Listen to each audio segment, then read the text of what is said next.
Welcome into TYT's The Conversation. It is your host, Adrienne Lawrence. And as many of you know, we are coming off of the nation's third public hearing conducted by the 1-6 committee. That is that House Congressional Committee that has been convened to investigate the January 6th attack on the US Capitol. And the results of all three hearings have so far been eye-opening. But let's get into the revelations of really what they mean. And here to help us with that is Grace Panetta. She is a senior politics reporter at Insider, and she particularly focuses on election administration and voting rights. Thank you so much for joining us, Grace. Thank you for having me. Yes, so first, we recently learned that Donald Trump was directly involved in a scheme to put forward those fake electors in states won by Joe Biden, and that the Republican National Committee really joined in helping Trump arrange these slates of electors. So for those of us who didn't watch, really, to what extent did we learn that Trump was involved? Yes, we learned a lot of new information today about how high up this plot to compose these phony slates of electors went, right? It wasn't just Rudy Giuliani or John Eastman or these fringe figures. It was Trump on the phone with the chairwoman of the RNC, Ronna McDaniel, talking about it. The Trump campaign apparently wanting someone to fly the fake Wisconsin slates of electors to DC.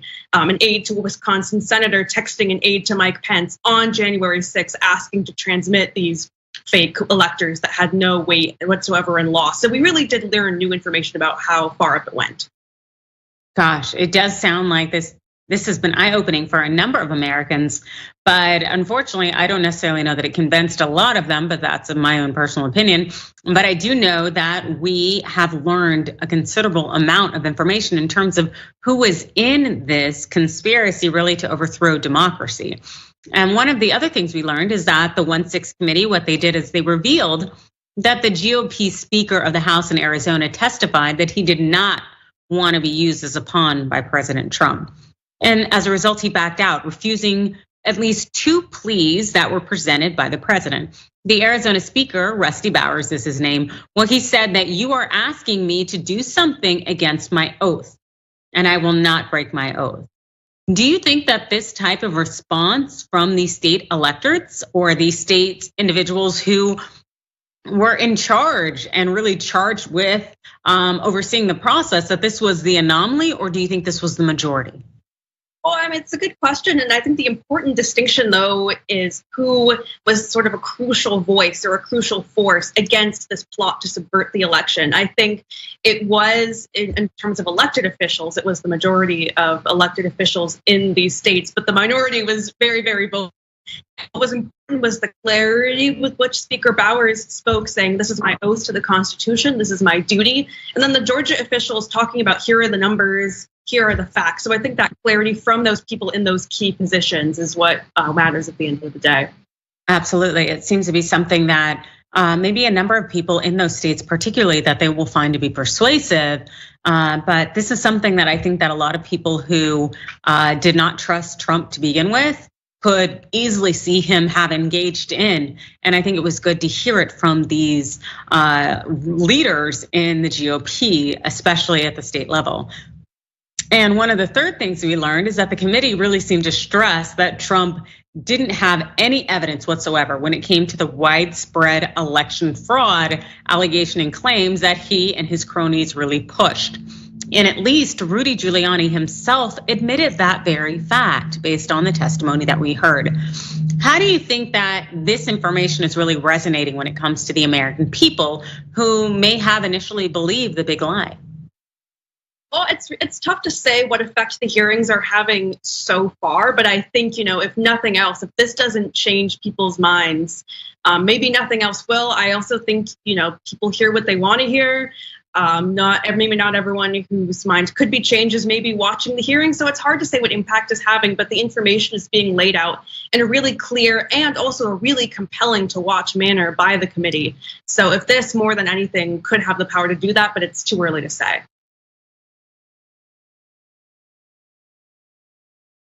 Yeah, and something that I think hopefully may possibly be redeeming is I see some polls initially, and when I wake up and open Twitter, they seem to be more indicative of people wanting to see prosecution for Trump and his cronies, which is cool, in that they want to actually see what is indicia of a democratic society actually coming into play, where people uphold laws and people hold people accountable for their behavior. And so hopefully more of that will be the case, because that's something that at least I myself would like to see, because hey, if we say we're a nation of laws, I'd love to see those laws actually implemented and enforced. But again, may just be me. But another one of the things we saw was about people who saw the video of election officials and workers testifying. They testified to facing death threats, severe harassment due to the big lie. There was a woman named Gabrielle Sterling. She is a Georgia election official, for example, and she testified about the threats that she faced. Yet Trump and his cronies, knowing of these things, they didn't care. They continued to push it. And I really never myself believed that Trump cared in particular, and he never seemed to be really a very empathetic person at all. So it's no shock to me. But do you think that knowing this in any way maybe will impact how people see him. Yeah, the testimony from the two election workers who testified, or the one who testified in person, Shay Moss, and her mother, Ruby Freeman, some of whose testimony we saw on video, it was really important because it shows the impact on rank and file election workers. Figures like Brad Raffensperger, the Secretary of State, Gabe Sterling, his deputy, they became sort of nationally lauded, heroic figures. But these lower level rank and file officials who had their lives ruined, really kind of got left behind. So it was important to hear from them. Indeed, and hearing their voice is something that we needed to hear because these individuals are public servants as well, and they ensure that democracy is put into place. And so, as far as I'm concerned, from the voices that I heard, I was especially proud, especially from members of the GOP, because it seems that so many of them found it so easy to go ahead and bolster the lie, to continue with it, to uplift someone who is trying to, really undermine our democracy, and if anything, push a coup.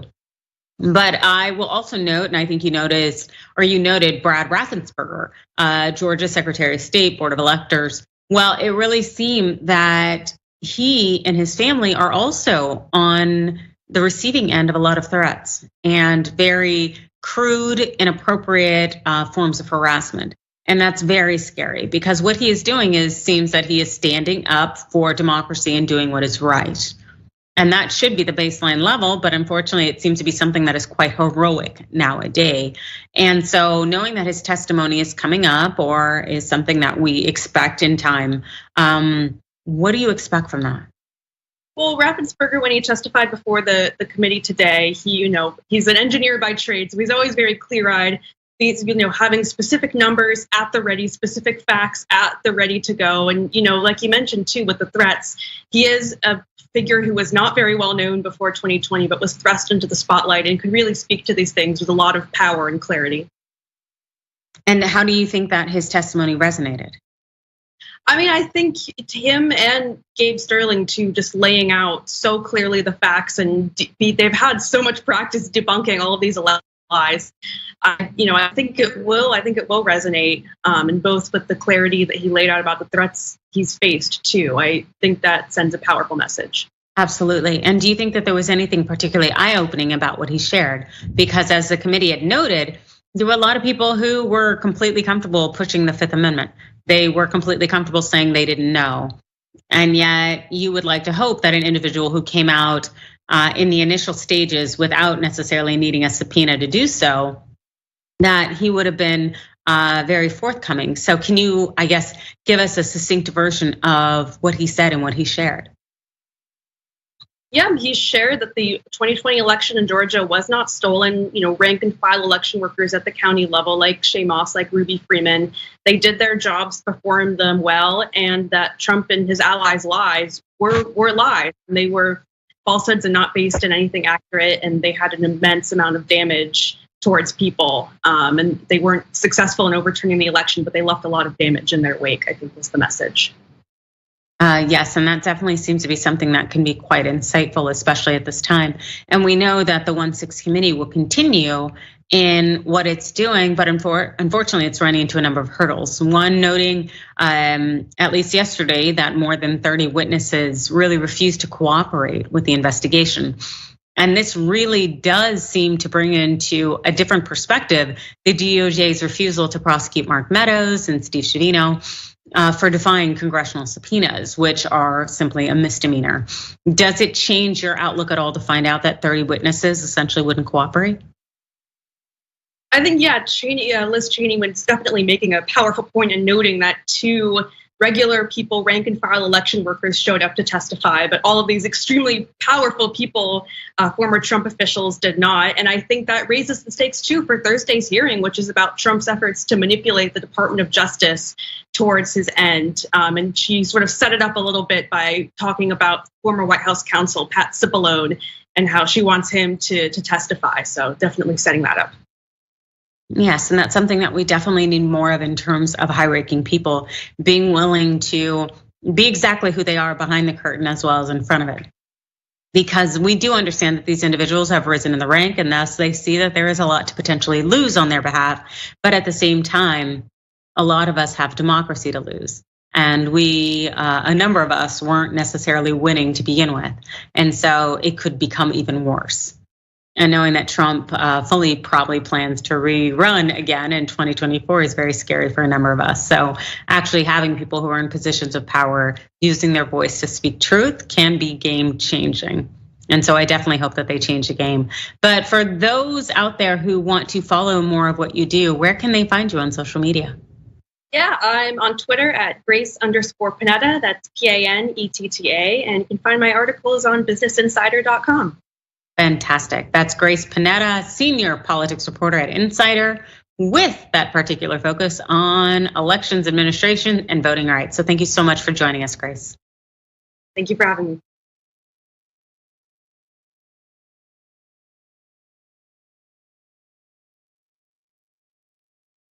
Welcome back. It is Adrienne Lawrence, and many of us have seen gas prices of food, and all other prices really surge, and it is bringing a fair amount of concern out there. But fortunately, we have a gentleman with insight here. That is Dave Leventhal, and he oversees Insider's political investigations and enterprise reporting, and he writes about the nexus of politics, policy, and the power in the nation's capital. So thank you so much for joining us, David. Hey, my pleasure to be with you. Yeah, so we're seeing historic rises in costs here. Can you please tell everybody, if you can, of course, at bottom, why is this happening? Well, I mean, we might want to get a whole team of economy professors in to actually get to the bottom of truly why this is happening. And the short answer is that it's not one reason, it's not two reasons, it's a multitude of reasons. And it stems from spending habits on a personal level to the most macro and global issues, such as the war in Ukraine and the COVID pandemic, government spending, supply chain issues. You could go on and on and on. And all of that does factor in to the current conditions that we're facing right now and that all Americans are facing very acutely in their pocketbooks. Absolutely, and I saw a great meme today that went across social media in terms of seeing gas prices at $7.11, and it was at a 7-Eleven. At a 7-Eleven, right? Yeah. Exactly, and people are bringing up the fact that, hey, we finally had this realization of it's been reached. We have 7-Eleven, and it's something very scary for a number of people because it's not necessarily a case where people, especially when wages haven't increased, that they can continue to make these payments to be able to do these everyday activities like being able to drive somewhere. So I guess where should we start? Well, I might suggest not starting with gas. I mean, gasoline it's the one thing where you drive down the street and there's literally like a neon sign staring you back in the face, telling you the price of the thing that you're using to drive down that street.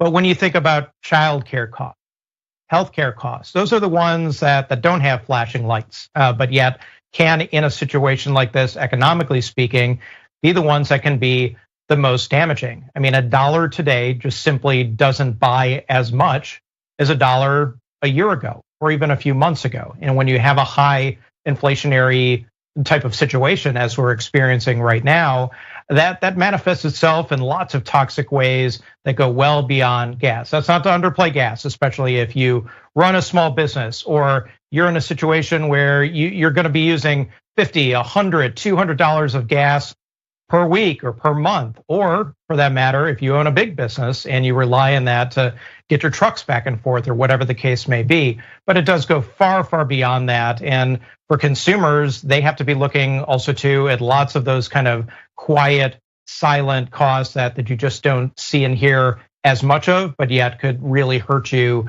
because of the situation that we're in right now more than ever. Absolutely, and I myself, I've been to the grocery store and seen things that I'm used to being $2.50, being $2.75, or being $3, and that really adds up at the end of the day. And I know that we've seen the GOP pointing fingers at Biden, and I'd like to assume that, hey, I can't trust the GOP, so I don't necessarily know where they're going with this, but I'm going to assume Biden isn't the cause. But I guess if we're looking to point fingers or trying to figure things out, and I know you mentioned there are a lot of causes in effect, I guess what should we tell people? Well, one thing to know is that the president of the United States, even though Republicans are going to do everything that they can in a political context here in the 2022 midterms to tie this to Joe Biden, to put this on Joe Biden, Joe Biden, or for that matter, any president of the United States, is limited in what they can do. We don't live in a command economy. This isn't the Soviet Union of the 1930s. So as a result, the economy is going to kind of do its own thing regardless of what the government does. Now, that being said, Joe Biden is still going to try. And we already saw that just this week when he's basically saying, hey, look, we're going to do a gasoline tax holiday and give short-term relief temporarily to motorists so that when they go on their summer vacations and we travel to where we're going to travel, instead of that cost being $7.11 a gallon, well, it might be $6.11, or if you're lucky enough to be in an area where it's more around $5, it might be $4.50. So that's going to be something, but yet the price is going to be paid for that. Where does that gasoline tax money go? Well, it primarily goes to transportation projects, building highways, repairing them, transit. So yes, you get short-term relief, but you 5 years or 10 years down the line get less of that type of stuff that is very important. And you'll remember that 10 years from now, I suppose, when you hit a big pothole and have to pay $500 for the repairs. But Joe Biden's going to be doing things because in essence, he's getting criticized left and right, including from some Democrats, that he's just been too silent and that he hasn't been as proactive as he needs to be. So expect going forward, Adrian, a louder, more proactive, more active Joe Biden when it comes to the specific issue of inflation, which is one issue among many, many economic issues that we're all facing right now and that are going to factor into the 2022 midterms. Absolutely, and I love that you brought up infrastructure and transportation, because I know that's been something Pete Buttigieg has been talking about, particularly as it comes to air travel. And as someone who is coming to you from a hotel room and had multiple flights to get here, I know how incredibly important that is, in part because, hey, it cost me, what, $500 more than it usually would to get to my destination. And that's something that we're also seeing when it comes to the rise in costs and prices. So it seems that, at least from my end, that it's in the control of corporate America. Maybe they're trying to make a little bit more because they lost a little bit more when it came to the pandemic. It definitely seems that something is going on, but it's not necessarily in the favor of the American people. What are your thoughts? Well, some progressives along these lines and others have said, well, hey, wait, it's the very, very wealthy individuals in this country or corporations that are locking up a lot of value, that are in essence, they're making tons of money. Some businesses are not suffering at all. You look at, say, the meatpacking businesses, you look at transportation businesses, and they're doing, by and large, really, really well. So as a result, there are ideas that are floating around, some of which are probably more realistic than others, to do a couple of things. Number one, tax profits more. Number two, tax investments more. So capital gains tax is an issue that you're hearing a lot of too.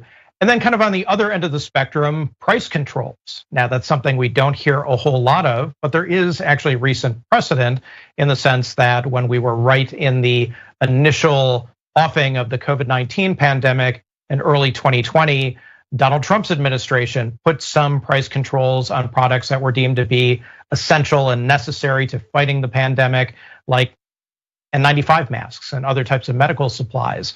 So you have some progressives saying, well, hey, why can't we do that with other things like food? Like when you go to the grocery store, if a price of milk is just simply too expensive for somebody to afford, well, why can't the government step in? Now, there are ramifications to that, and there would be potentially problems with that happening too, but these are some of the ideas that in a situation where people are getting a little desperate and there are real political considerations to consider, that you start talking about in a way that you wouldn't be talking about otherwise.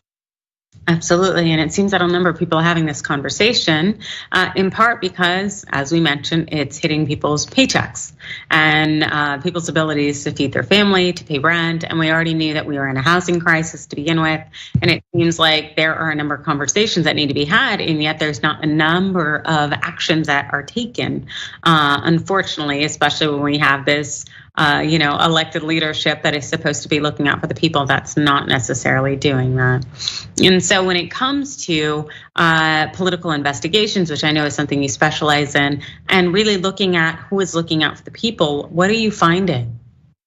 Well, I think one issue that we're looking at and that everyone should be paying close attention to in the next couple of months is there going to be another big time $1 trillion type of expenditure by the federal government? Now, we had several major expenditures by the federal government that were very much tied to the COVID-19 pandemic, but Joe Biden has a whole social agenda that still is alive and being talked about, and Democrats are trying to get people like Senator Joe Manchin, who they've been fighting with this whole time, to get on board, to get the requisite votes to push something forward. But if you're spending $1 trillion or $1.5 trillion in an inflationary environment such as this, then that type of government spending could actually, in some economists' perspective or from some economists' perspective, exacerbate inflation and actually make the problem worse instead of making it better, even if it would do lots of potentially good things for the country. So expect that to be a particularly poignant, important, dramatic, and very controversial storyline as Democrats and Republicans fight it out all the way into early November. Oh, absolutely. And it seems that the fight, as far as I'm concerned, I find it to be all just theatrics. Because no matter what people's labels happen to be, it seems that their politics or their incentives to actually look out for people seem to be very more self-centered than anything. I think it's more rare that people actually look out for the people that they are supposed to serve. But again, that's just my thought and my theory. But in terms of knowing also that we are going to have a potential shift when it comes to the leadership coming up, do you think that in any way is playing a role in how these elected leaders currently in power see themselves? Absolutely, Adrian. I mean, we have a situation where the Democrats are just holding on to the House and the Senate by the skin of their teeth, and they are at grave risk of losing either the House or the Senate, or frankly, both the House and the Senate.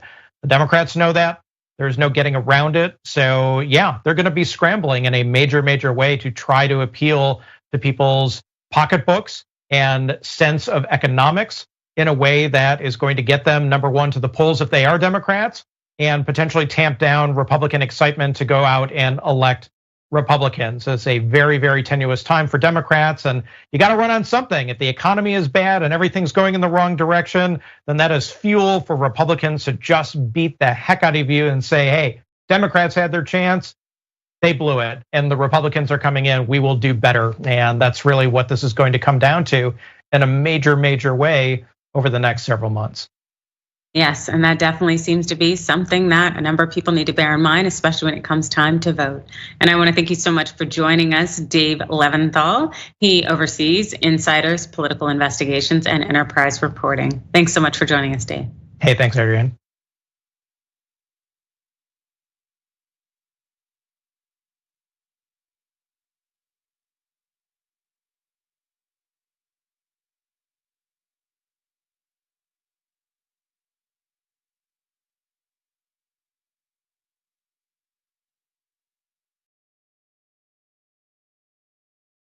You know, old school is pitched to me from Jank. It'll just be me, you, Jesus, Ben, and maybe Michael. And we're like, okay, cool. I can do that every week. As you can see, me, Jesus, Ben. When you make the order, it says, don't exceed $20.01. So I'll just order literally anything to get it as close to that as I possibly can. I'm sorry that I ordered $45 worth of food and got an email saying, sir, would you like to rethink that? And I go, what are you talking about? I was in hell. I was just like, oh my God, the theater's empty, nobody's here. Everyone on screen keeps f***ing cursing. Why did I let this happen? And the whole thing looks like it was shot through a glass of milk. My mom's gonna be so mad. If you're looking for a heart attack, the short way, baby. Wrong! I did put mayonnaise on it. I'm the most in shape, overweight person you'll find. That's right. He was like, why didn't you answer my call? I called you 39 times. Yuck. But what makes you stop right before 40? You know, what makes you say, nah, man, I ain't doing that no more. I'm cool. And I called you back on the air. And I was like, okay, Kevin Smith, big shot. What the f***? You said you'd come on and you didn't come on. I'm sure I took that very well. Yeah, you did. You called me back the next day and said, I thought it was 7 a.m. There's now deep fake porn. I don't know if you guys have heard of this. Heard of it? I just had some in the car. I'll tell you who I'm not Ben Mankiewicz. Have you guys ever felt that? Not ever. And now it's just the three of us. This is the intimate hour. By the way, the last half hour of this, we're not even rolling. Fair enough. Hey, man. Easily. See, I watch movies. I'm done with both of you. Once Greg starts laughing, I can't stop. And I was just gonna ask you about getting high. Snoogans, Snoochie Boochies. And members, of course, you can get the whole damn thing. TYT.com, join, and free trial. I'm old school with the old folks. Good John, come back. This is where it all began for many elected progressive leaders. The Young Turks was one of the few media outlets to cover the races of Alexandria Ocasio-Cortez, Jamal Bowman, Cori Bush, Rashida Tlaib, and many, many more. We know a great majority of the country is actually progressive, and TYT is here to amplify these issues so that we can have better policies that a majority of the country actually supports. We want to drive positive change, and then we've been doing that for 20 years here. That's why we're launching Canvas 2022, a campaign to get out the vote and amplify progressive candidates, the progressive agenda, and their primary races.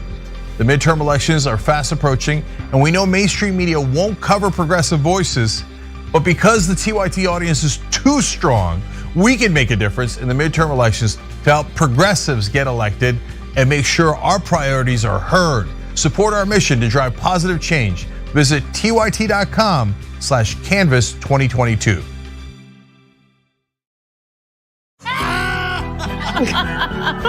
Field goal here. It's time to switch to beer. Do your best. He's a little like.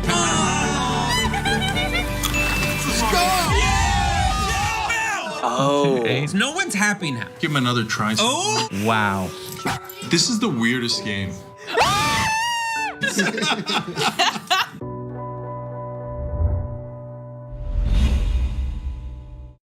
Public opinion, your opinion, has zero effect on public policy. The richest people in the country, their opinion has a direct effect. Leslie Byrne, a Democrat from Virginia, describes that when she went to Congress, she was told by a colleague, quote, always lean to the green. And to clarify, she went on, he was not an environmentalist. Our government actively serves the richest and the most powerful and turns its back on everyone else. Finally, end the corruption and get money out of politics and give us back our democracy.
Welcome to TYT. I'm your host, Anna Kasparian, and we've got some spicy takes today. In fact, one of my favorite stories is in the second hour of the show, where CNBC curmudgeon and bombastic figure, of course, Jim Cramer, decided to wag his fingers over young people buying margaritas instead of investing in the stock market, which, by the way, is currently crashing. But we're gonna get to that story, and to be quite honest, it's a very economics-heavy program today, which I'm very excited about. It's kind of nice to move away from endless stories about lunatics in Congress to talk about what's happening to our economy, what the reality is in regard to inflation, and what is likely to come for ordinary working Americans as we enter a recession.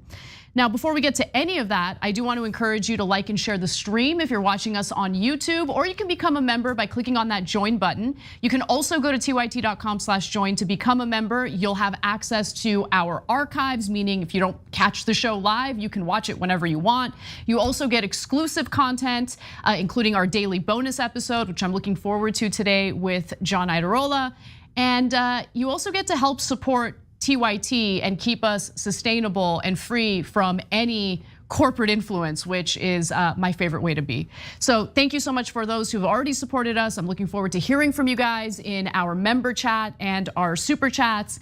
Without further ado, let's get to Larry Summers. Larry Summers has been ringing the alarm over inflation for quite some time now. And to be quite frank, he is not the most articulate when it comes to expressing his views on the economy. I disagree with him on many issues pertaining to the economy. But one of the things that he said recently that was clunky, to say the least, was that, look, in order to combat inflation, we just need to increase unemployment. Now, keep in mind, this is after the American people heard over and over again that their unemployment benefits needed to be taken away from them prematurely to essentially make them so desperate that they'd be forced back into the job market. But now all of a sudden, you're hearing calls for a higher unemployment rate in order to tackle inflation. So how does this all work? Well, first let's get to his statements and then I'll break it down for you. So he says during a speech in London, we need 5 years of unemployment above 5% to contain inflation. In other words, we need 2 years of 7.5% unemployment, or 5 years of 6% unemployment, or 1 year of 10% unemployment. There are numbers that are remarkably discouraging relative to the Federal Reserve view. Okay, so the Federal Reserve is really key here, right? Because what he is specifically talking about is how the economy, it's hot. The economy is too hot. Too many ordinary people have too much cash in their pockets. That's really like the thought process that this man is going through, completely ignoring the fact that Americans are being price gouged by corporations that are making record profits. But let's put that aside for now. His argument is, listen, there's limited supply, there's too much demand, and what we need is for the Federal Reserve to intervene and lower the demand, meaning lower the purchasing power of ordinary people. And a good way of doing that, of course, is unemployment. Now, it's really unclear if he's calling for companies to just fire workers or if he is arguing that this will be the inevitable outcome of the Federal Reserve increasing interest rates. Even though I'm unsure of what he specifically means, let's be clear that the Federal Reserve raising interest rates absolutely will increase unemployment, and I'll explain how in just a moment. The rest of his comment. The gap between 7.5% unemployment for 2 years and 4.1% unemployment for 1 year is immense. Is our central bank prepared to do what is necessary to stabilize inflation if something like what I've estimated is necessary? So I think we get a little more clarity there where he's essentially arguing, look, we need the Federal Reserve to increase interest rates and to do so aggressively. And to be sure, the Federal Reserve has increased interest rates. And I think that that is the right way to go. And I'll explain why, because it does have a downside for ordinary working Americans. But if we actually had a Congress, if we had a government, rather than this unelected group of people in the Federal Reserve making decisions about how to make people whole in an economic downturn, we would be in much better shape. But the Federal Reserve engaging in incredibly low interest rates, essentially easy money for corporations, for banks, for private equity firms. That has led to inflation specifically of assets. So you look at the stock market, we have had an incredibly long run of the stock market just doing really well. There was a little bit of a downturn, not a little bit, there was a crash in the beginning of the coronavirus pandemic. But what did the Federal Reserve do? They came in and they used a monetary policy known as quantitative easing, something I've talked about on the show before, where they essentially buy stocks, bonds, assets to provide liquidity for these corporations, for these banks. Essentially, it's easy money for these corporations, for these banks, for these companies. And what did they do with that money? What is the thinking behind it? Well, you give them more liquidity, and the thought is the economy will keep chugging along, chugging along, chugging along. What ended up happening with that money was the wealthy took it and they invested in themselves. And they got even richer. So when you see inflation in our housing market, yes, it is partly caused by the low inventory of homes available for ordinary Americans to buy. And then that has a domino effect. It impacts the rental market because there's an increased demand for rentals from individuals who can't afford to buy homes. Private equity firms took the money from the Federal Reserve and they bought up entire neighborhoods of homes at a time when we're having a housing crisis because of limited inventory. So raising interest rates, I think, is absolutely necessary. You also had the issue of corporations taking the easy money and doing corporate stock buybacks, record corporate stock buybacks, thus artificially inflating the value of shares for their company in the stock market, okay? So there is a bubble everywhere, right? You see a bubble in the housing market. It's different from the bubble we experienced in 2008. There is a bubble, artificially inflated stock values in our stock market. And eventually the market is gonna have to correct itself. You can't continue doing this because if you just allow the economy to chug along, not based on the fundamentals of these companies and how they're performing, but rather the manipulation of money, eventually this house of cards will come crashing down. But there is a downside for ordinary Americans, and I wanna talk about that because that is in this system, ordinary Americans can't win. And part of the problem is Congress deciding to hand over these responsibilities to the Federal Reserve so they don't have to do their jobs, they don't have to make difficult decisions about regulations, like let's say banning companies from doing corporate stock buybacks or putting regulations in place that would prevent private equity firms from snatching up available homes in the real estate market. They're unwilling to do that hard work. So instead, they turn it over to the Federal Reserve, and the Federal Reserve has very, very limited tools in its toolbox, if you will, right? So they can do very little when it comes to inflation. And so I wanna go to this next video because Jerome Powell explains exactly why he is increasing interest rates, and I'll talk about the impact it will have on unemployment in America. Let's watch. Chair Powell, you said last week that interest rate increases, quote, moderate demand. Can you just explain a little more about what that means? Sure. So we think about interest rate increases as affecting financial conditions and then the economy through three broad channels. The first of which is interest-sensitive spending. So that's durable goods and automobiles and things like that. So interest rates go up, people's demand for, as a result of higher interest rates will moderate or decline so that supply and demand can get into better balance. The second channel is just asset prices generally. Interest rates, as they go up, will cause asset prices to moderate across the economy, and people spend a little bit less out of their lower level of wealth. So again, the whole point here is we want to limit the amount of income or the demand for products because the economy is too hot. And that, of course, is overwhelmingly going to impact normal working people, okay? Average working people. So to give you those details, since March, When the Fed first started raising interest rates with a modest 25 to 50 basis point target range, the Dow has fallen 12%, the S&P has fallen 16%, and the NASDAQ has fallen 20%. Part of the reason why is because that house of cards starts to come crashing down once corporations don't have access to that easy money, thanks to the Fed's monetary policy of providing that easy money, okay? But what tends to happen to companies when, remember, they have a fiduciary responsibility to return or provide a return of investment to their shareholders. That's the whole point. That's how this market system works, right? So what are they gonna end up doing? Well, they're probably gonna end up cutting jobs so they can maximize profits.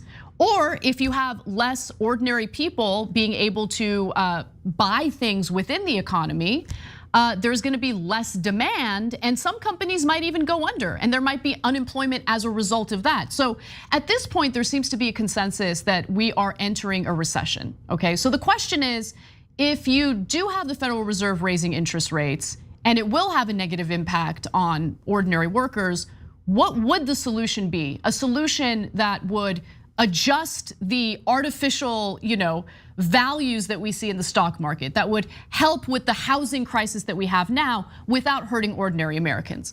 Well, I'm worried that the ship has kind of sailed, right? Because there are robust social safety nets in other countries, so when you enter a recession, there's something in place to prevent people from being homeless, from suffering, from not being able to feed their families. There's something for them to fall back on. In the United States, we don't have that.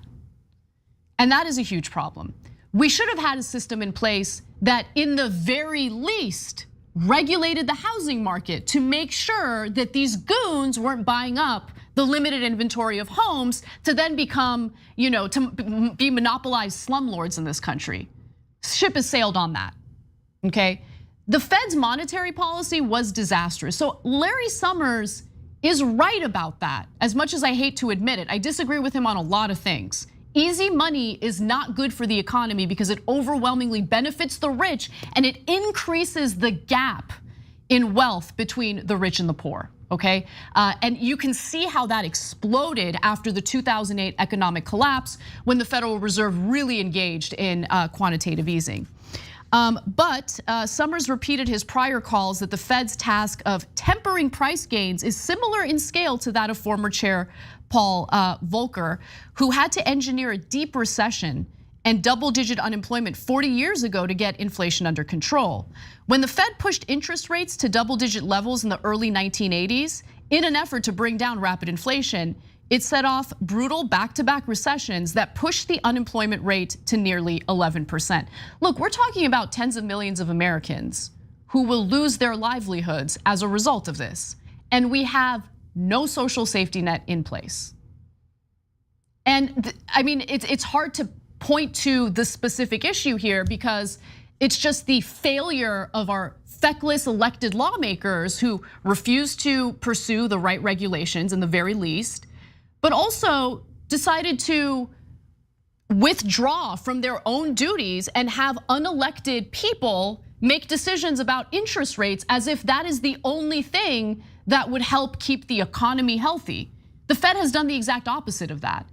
So it's not just a question of where we are in this very moment. It's a question of whether or not we're going to fully reform a system that always puts ordinary people at a massive disadvantage. That is what we're experiencing right now. Larry Summers just thinks, well, this is what the system calls for. Yeah, there's pain and suffering for ordinary people, tens of millions of working Americans, but this is how the system works. Nothing we can do about it, except there is. The system doesn't have to work this way. I'm not in favor of the rich having access to easy money, which screws us over further. So I again agree with what the Federal Reserve is doing, but there should be a lot more done, including, by the way, the Biden administration using the Wars Power Act to, not the Wars Power Act, but essentially using its power to unilaterally ramp up production and manufacturing of items we need within our borders. He could do that, right? And he could also call out the corporations that are currently price gouging us, because that's a huge part of the inflation issue that gets ignored in the press. In fact, I'm gonna read two things and then we'll wrap this up. A new paper published Tuesday, and I apologize guys, this is a graphic from a different story, but it's relevant for this. A new paper published Tuesday shows US corporate price markups and profits surged to their highest levels since the 1950s. So what the authors over at the Roosevelt Institute found was that the difference between the actual cost of a good or service and the selling price were both the highest level on record and the largest one-year increase in 2021. How high companies can increase their sales up and above their cost matters for the economy more generally because these markups distribute economic gains from workers and consumers to firms and shareholders. This is especially the case when almost 100% of these firms' earnings derive from markups and distributed upward to shareholders rather than retained and reinvested. So you have corporations price gouging us. Okay, you have insane manipulation in our financialized, capitalist system by the people at the very top to ensure that they make themselves richer and they take advantage and exploit every type of economic downturn to their advantage. They do it over and over again. And to hear Larry Summers say, well, we need to just accept that unemployment is a part of this and sad day for you, I don't accept that. We could have a better system in place, but I don't really see a single lawmaker advocating for that today. All right, we gotta take a quick break. When we come back, we've got more news for you, including Elizabeth Warren taking Jerome Powell, the head of the Federal Reserve, to task. And later in the show, we'll lighten things up with a dunking contest on Jim Cramer from CNBC. Come right back.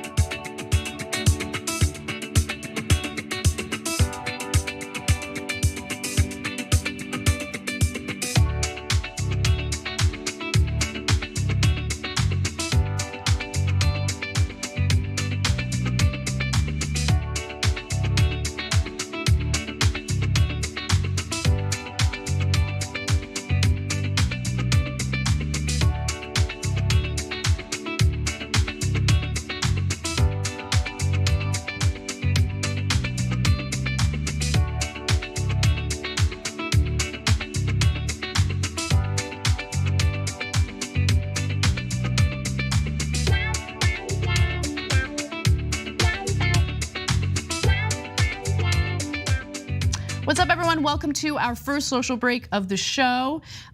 Just some housekeeping, some programming notes. Wanted to let you guys know that we are podcasting TYT, and you can check us out wherever you get your podcast. So you can listen to us along with the Damage Report, The Conversation, Indisputable, Bituation Room, and Old School on Apple Podcasts, on Spotify, pretty much anywhere you get your podcast. So definitely check us out there. I am a lover of podcasts. In fact, considering the subject matter we're discussing today, I had mentioned yesterday, but I'll say it again. One of the podcasts that I was really impressed by recently was an interview that Ezra Klein had on the Ezra Klein Show. That's his podcast. And the title of that episode is The End of the Everything Bubble. And so if you're kind of having a tough time following what's going on with the Federal Reserve and interest rates, I think that interview does a really good job breaking it down in a way that's pretty easy to digest. All right, let's move over to our members. Sexy Speed Racer says, from lunatics in Congress to lunatics in the corporate boardrooms, 6 of one, half dozen of the other, Anna. Yeah, I know, we are not in good shape. And I'm actually pretty terrified about what is to come in the coming year, considering what I'm hearing from, people like Larry Summers. Like, they talk about it so nonchalantly. Like, we just need tens of millions of people to lose their livelihoods in a country where there's no social safety net. Not a big deal. It's pretty gross.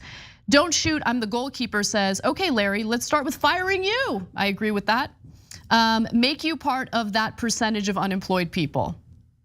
The Squirrel Nut Mafia, that's really funny. It reminds me of my dog who loves to chase squirrels in the morning. The reason they want more people investing in the stock market is to drive the prices up so then they can cash out and then they get a lot more. Yeah, I mean, it's It's kind of like what the crypto bros are all about, right? Like the pump and dump schemes that you see floating around everywhere. Boomer Dragon Cat says, so we all fall below average for unemployment and we all cheer, then we discover we need to have more people unemployed to have a healthier economy. What's wrong with this picture? This is how the system works. That's what's wrong with the picture. And so the idea of having a regulated capitalist system is you're supposed to have a body of lawmakers who pursue those regulations. That part of the equation has been completely taken out.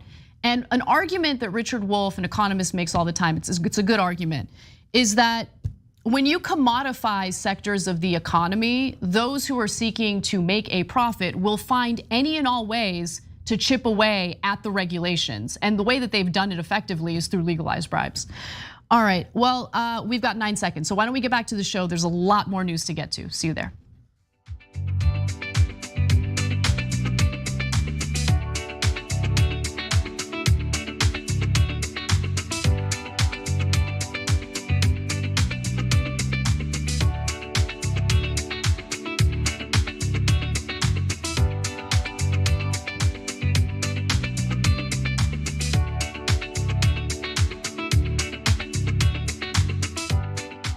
Welcome back to the show. Anna Kasparian with you. Let's get to Elizabeth Warren because I might disagree with her a little bit on her recent take during a hearing. Let's watch. Inflation is like an illness, and the medicine needs to be tailored to the specific problem. Otherwise, you could make things a lot worse. And right now, the Fed has no control over the main drivers of rising prices, but the Fed can slow demand by getting a lot of people fired and making families poorer. That was Senator Elizabeth Warren during the Senate Banking Committee hearing with Federal Reserve Chair Jerome Powell. Now, there has been much discussion and debate about inflation and how to combat inflation. And the Federal Reserve has decided that it makes sense to raise interest rates in order to cool this very hot market, this very hot economy. In other words, there's too much demand, too little supply, and the best way to deal with that, to tame inflation, is to lower demand by lowering the amount of money Americans have in their pockets. And so when you increase interest rates, what happens is it becomes more expensive to borrow money. And if it's more expensive to borrow money, you're spending more money on interest and less money. You have less money in your pocket to buy things like homes or cars. For the banking industry, for corporations, they have less money to essentially invest in themselves and make themselves richer, which is what they've been doing since the 2008 economic collapse.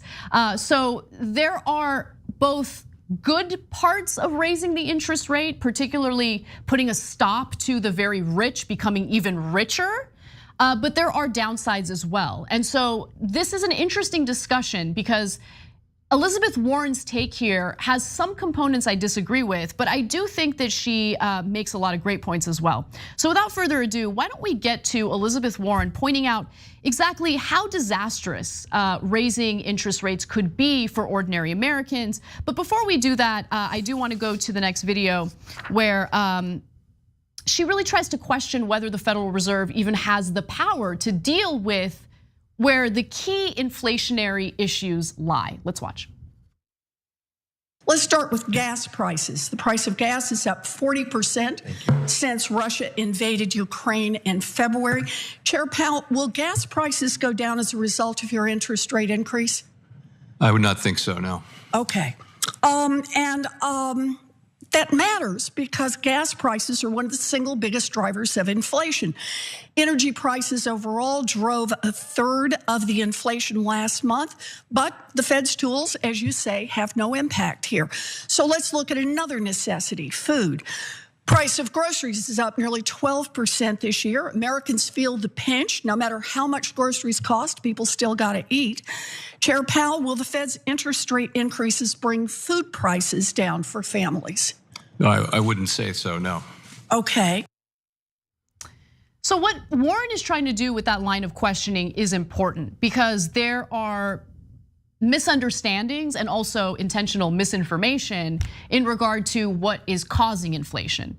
So the idea that the Federal Reserve can do something about higher gas prices is ridiculous because, as we know, gas prices are controlled by multinational corporations, the corporations that are drilling, the corporations that are using these fossil fuels and making decisions about prices, about where to export the resources that they've taken from the earth, right? And so and also you have manipulation when it comes to fuel, when it comes to energy, because what oil producing countries can do, and they're members of what's known as the OPEC cartel, is decide we want to increase profits, so we're going to manipulate the cost by decreasing supply.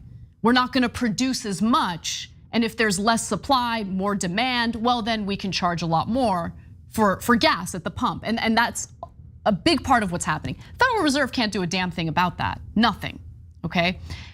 Federal Reserve also can't do anything about inflation that we're experiencing when we go to the grocery store. Because think about groceries, think about the products that we buy. Those products need to be transported. And so high gas prices impact that as well, okay? So what can the Federal Reserve do by increasing interest rates? How would that tame the issue of inflation? Well, let's go to the next video and I'll break it down. If I understand what you've said and what economists are saying across the board is that when you raise interest rate, there's going to be less money to invest. And that is, it's going to dampen business investment. Is that a fair statement? I think the idea is to Makes it more moderate demand to invest, so that it can be in better balance with supply. And so the current situation, demand is well in excess of supply in some areas of our economy. More expensive to invest, which in turn is going to throw workers out of work. And when they're out of work, they have less money to spend.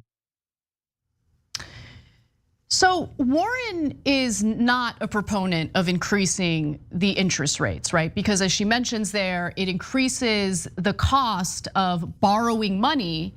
And if these companies are not able to borrow money at low interest rates, they're less likely to invest in their companies.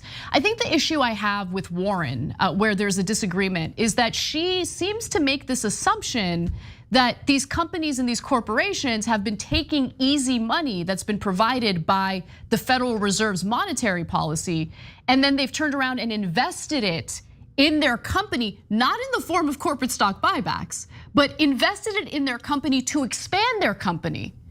But what we've seen with the Fed's monetary policy has actually been the exact opposite.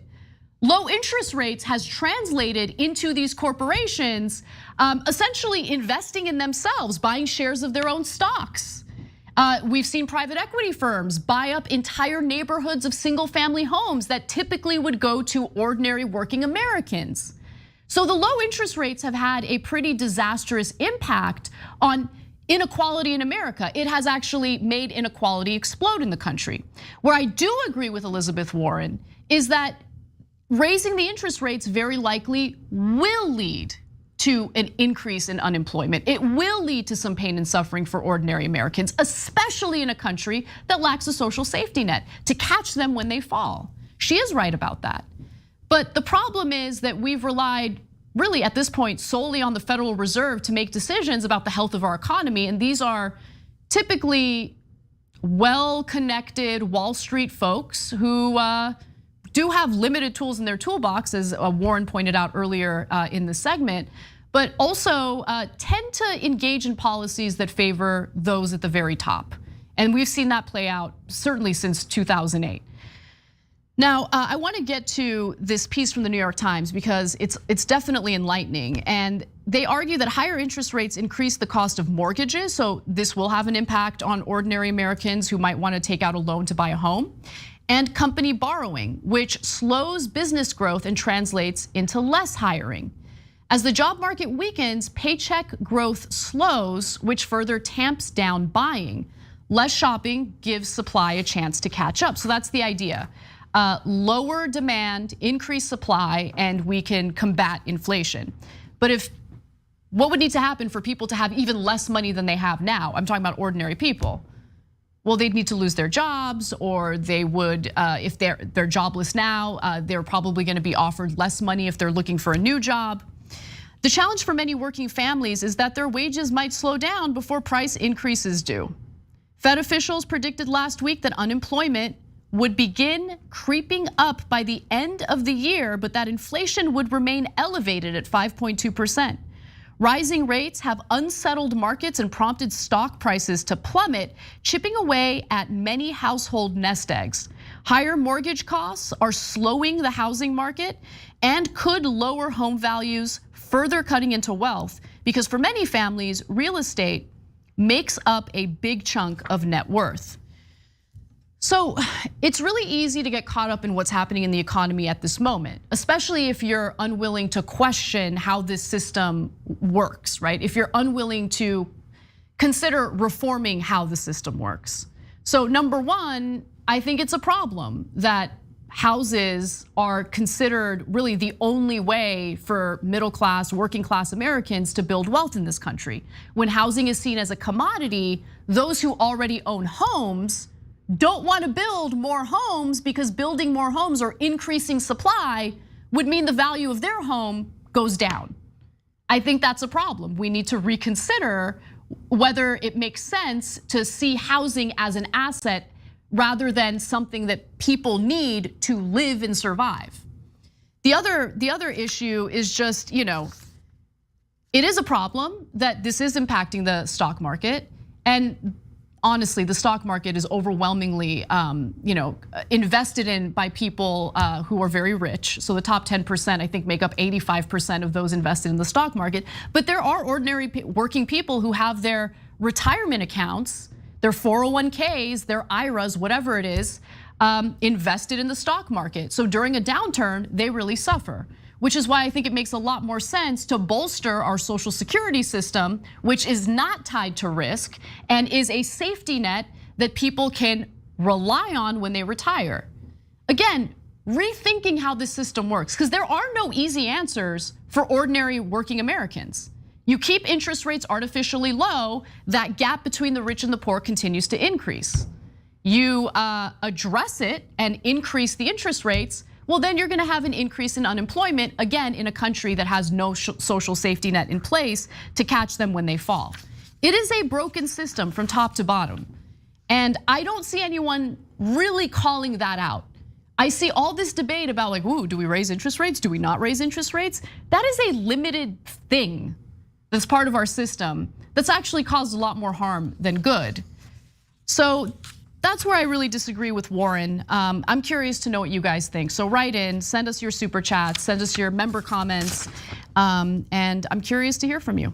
For now though, one more economy related story. This time, well, since we're talking about Social Security, it's related to Social Security and a bad decision that Biden has made. Shocker. President Joe Biden has made a pretty awful decision. He has nominated a man who has absolutely no interest in protecting and bolstering the Social Security system. In fact, he's a man who has a long track record in wanting to privatize Social Security. His name is Andrew Biggs, and he has been nominated for a very, very important role. He would essentially serve in a board that the president advises with and takes advice from on what to do with Social Security. So on May 13th, Biden chose to nominate Biggs, a fellow at the right-wing American Enterprise Institute, it's a think tank, for a Republican seat on the bipartisan Social Security Advisory Board, which was created in 1994 to consult the president and Congress about the Social Security system. So I'm not really interested in hearing from a right-winger who served or worked for the Heritage Foundation on the topic of Social Security. Pretty sure I can figure out what his advice would be. But for anyone who might be in the dark about the American Enterprise Institute, let's give you a little brief on who Biggs is.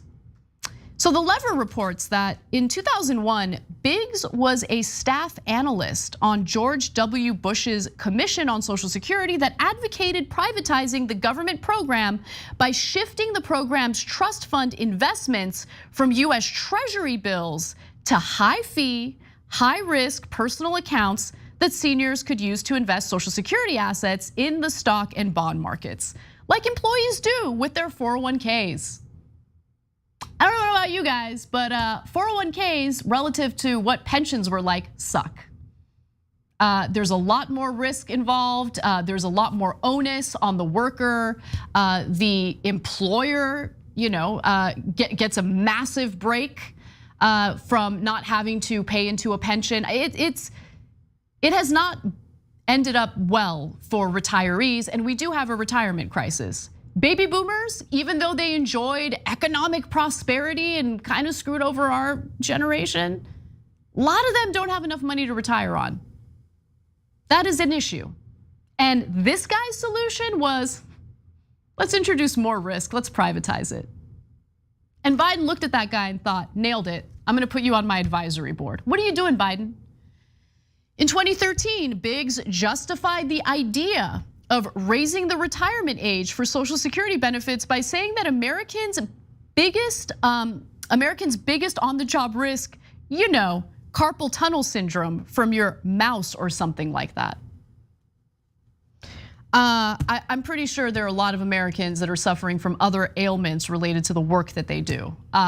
Not just physical, by the way, mental health issues as well. But let me continue. Reporters over at The Lever also reached out to him to get some clarity on where he stands on the issue of Social Security. Remember, Social Security was put in place to prevent elderly people from insane poverty and homelessness. And it's not a popular position to want to privatize Social Security. Social Security and Medicare, super, super popular. So when The Lever reached out to him to get some clarity on where he stands, he took a page out of Trump's book and was like, deny. No, me? What, me? I had to change of heart, I swear. Even though I gave a speech not too long ago talking about how we need to privatize this. He even gave a talk recently I was watching on YouTube where he wanted to make it a lot more difficult for people to get disability benefits and argued that a lot of people receiving disability benefits are essentially liars and they can go back to work. That's who this guy is. That's who Andrew Biggs is. He has dismissed the retirement crisis as a non-issue. And as recently as 2020, blamed problems with the Social Security system on older Americans' game of chicken.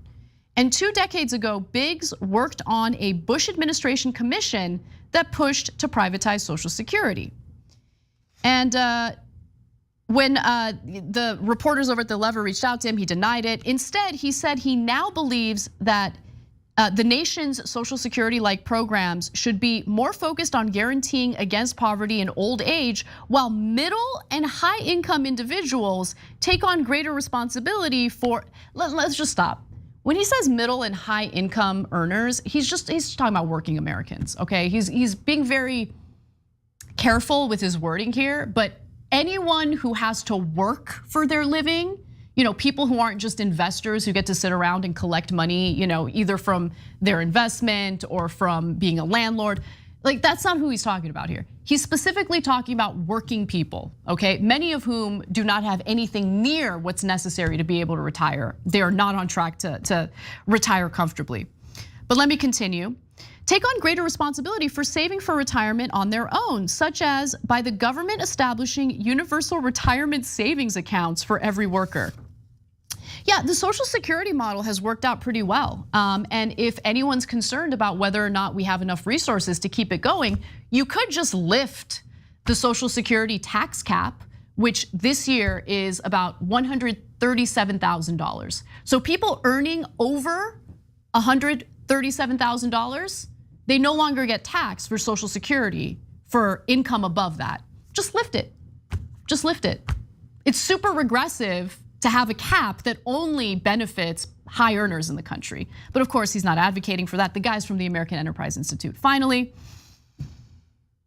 Biden didn't even have to pick this guy. So that advisory board is traditionally bipartisan, right? But there's no law forcing the president of the United States to make it bipartisan. In fact, Donald Trump refused to nominate a single Democrat, a single liberal to that advisory board. Not one. But Biden, like a good boy, make sure you do right by your Wall Street donors who you told, nothing will fundamentally change under my watch. Good boy, gotta pick Andrew Biggs, the guy who is on the record in endless talks that you can watch yourself on YouTube, advocating for the privatization of one of the most popular social spending programs in this country, Social Security. And then Biden turns around and asks himself, along with the Democratic Party overall, why is my approval rating so low? What's going on?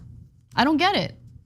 Well, you're telling the American people you don't care about them by rubbing shoulders with clowns like this chump. There are consequences for your actions, and he deserves the low approval ratings that he's suffering from as we speak. All right, we got to take a quick break. When we come back, some more updates on the handling of the Uvalde mass shooter. It just keeps getting worse for the police officials in that area. So we've got that and more coming right up. Joey, baby, you blew it.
Welcome back, everyone. John Bongino has some good news for us, especially because John Bongino has made a good choice in this transaction. So in our members section, by the way, I know that in general, housing in America is a disaster, but I have a small good news story to share with everyone. I sold my home today. It's going to a nice guy, not some random foreign investor who won't live there.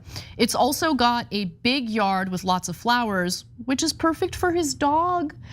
I wish, look, I get it, since housing is a commodity and it's really the only way that ordinary people like build wealth in this country, I see why when they do sell it, they wanna, sell it to the highest bidder and all of that. But I just wish people had some standards and didn't sell to a foreign investor or a speculator or, private equity firm. Like, just take a stand, You might take a little less in profit, but anyway, I love that you did that, so thank you for sharing. Okay, let's move over to our super chats. I haven't read any of those yet. So Peter Hamby writes in, it is someone else deflecting to save his face, creating mischief. Enough is enough, push too far to satisfy, rebel to a cause. Love it, Peter. I'm so appreciative of you. Thank you for writing in. Moondragon writes in and says, Wednesday means maximum, Anna. I'm here for the spice and salt. Thank you so much, Moondragon. Thank you. Stuck in the sticks. Joe Biden said he wanted to restore the soul of America. What's that smell? It's the sweaty, stinky soul of Washington greed that desperately needs to be washed. People will vote when change comes. Yeah, and look, the thing with Biden is he's not completely a lost cause. Like, I do like the stance he's taken in regard to unionization and labor. He's, at least rhetorically, been one of the most pro-union presidents, honestly, in history. And his NLRB has been fantastic, especially in comparison to what we got with Trump. But when it comes to some of his other decisions, clearly there are some huge issues here. I mean, he could have single-handedly expanded Medicare to cover every uninsured American in the country during the coronavirus pandemic. He decided against it.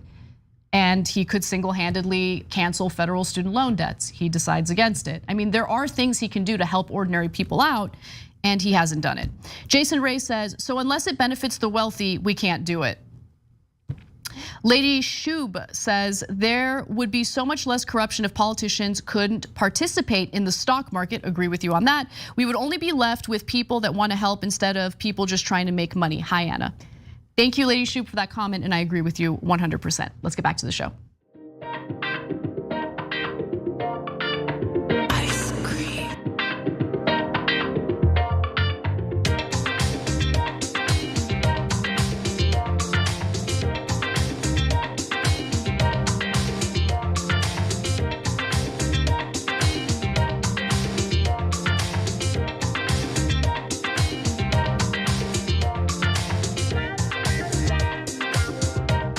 Welcome back to the show, everyone. Anna Kasparian with you. I just want to read a pretty funny comment from Waldorf Nation.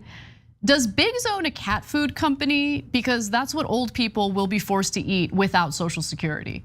Yeah, I mean, it really makes you think. Look, the guy was working for the American Enterprise Institute, a right-wing, pro-business think tank. They just want to cut payroll taxes for employers. Like, that's really at the heart of it. Let's keep it real.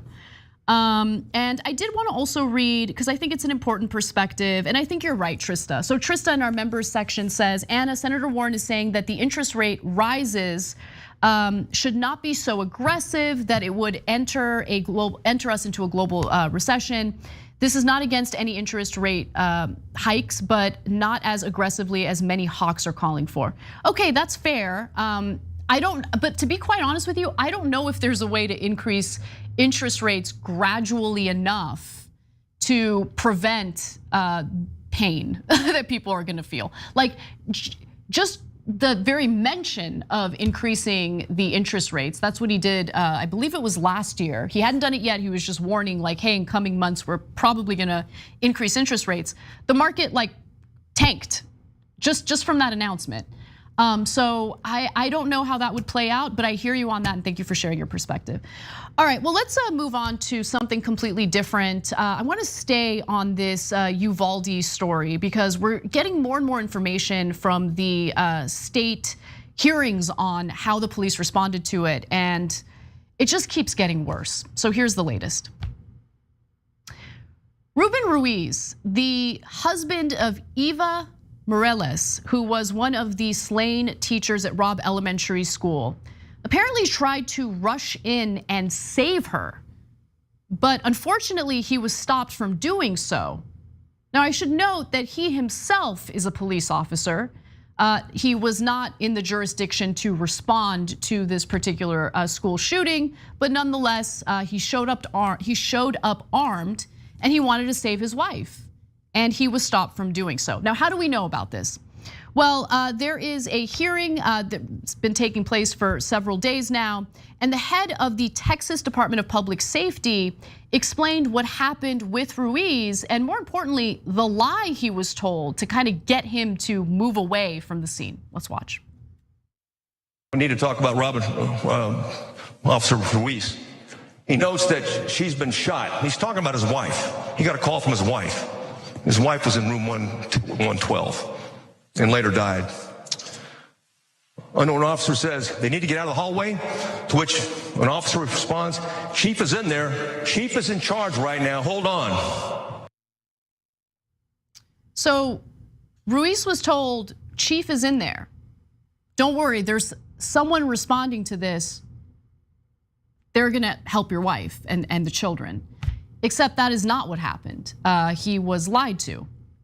In fact, in the next video, you will hear from the head of the Texas Department of Public Safety explain in more detail what happened. And this is Stephen McCraw.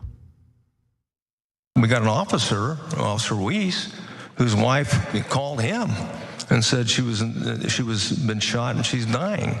So certainly those things, and what happened to him as he tried to move forward into the hallway, he was detained and they took his gun away from him and escorted him off the scene.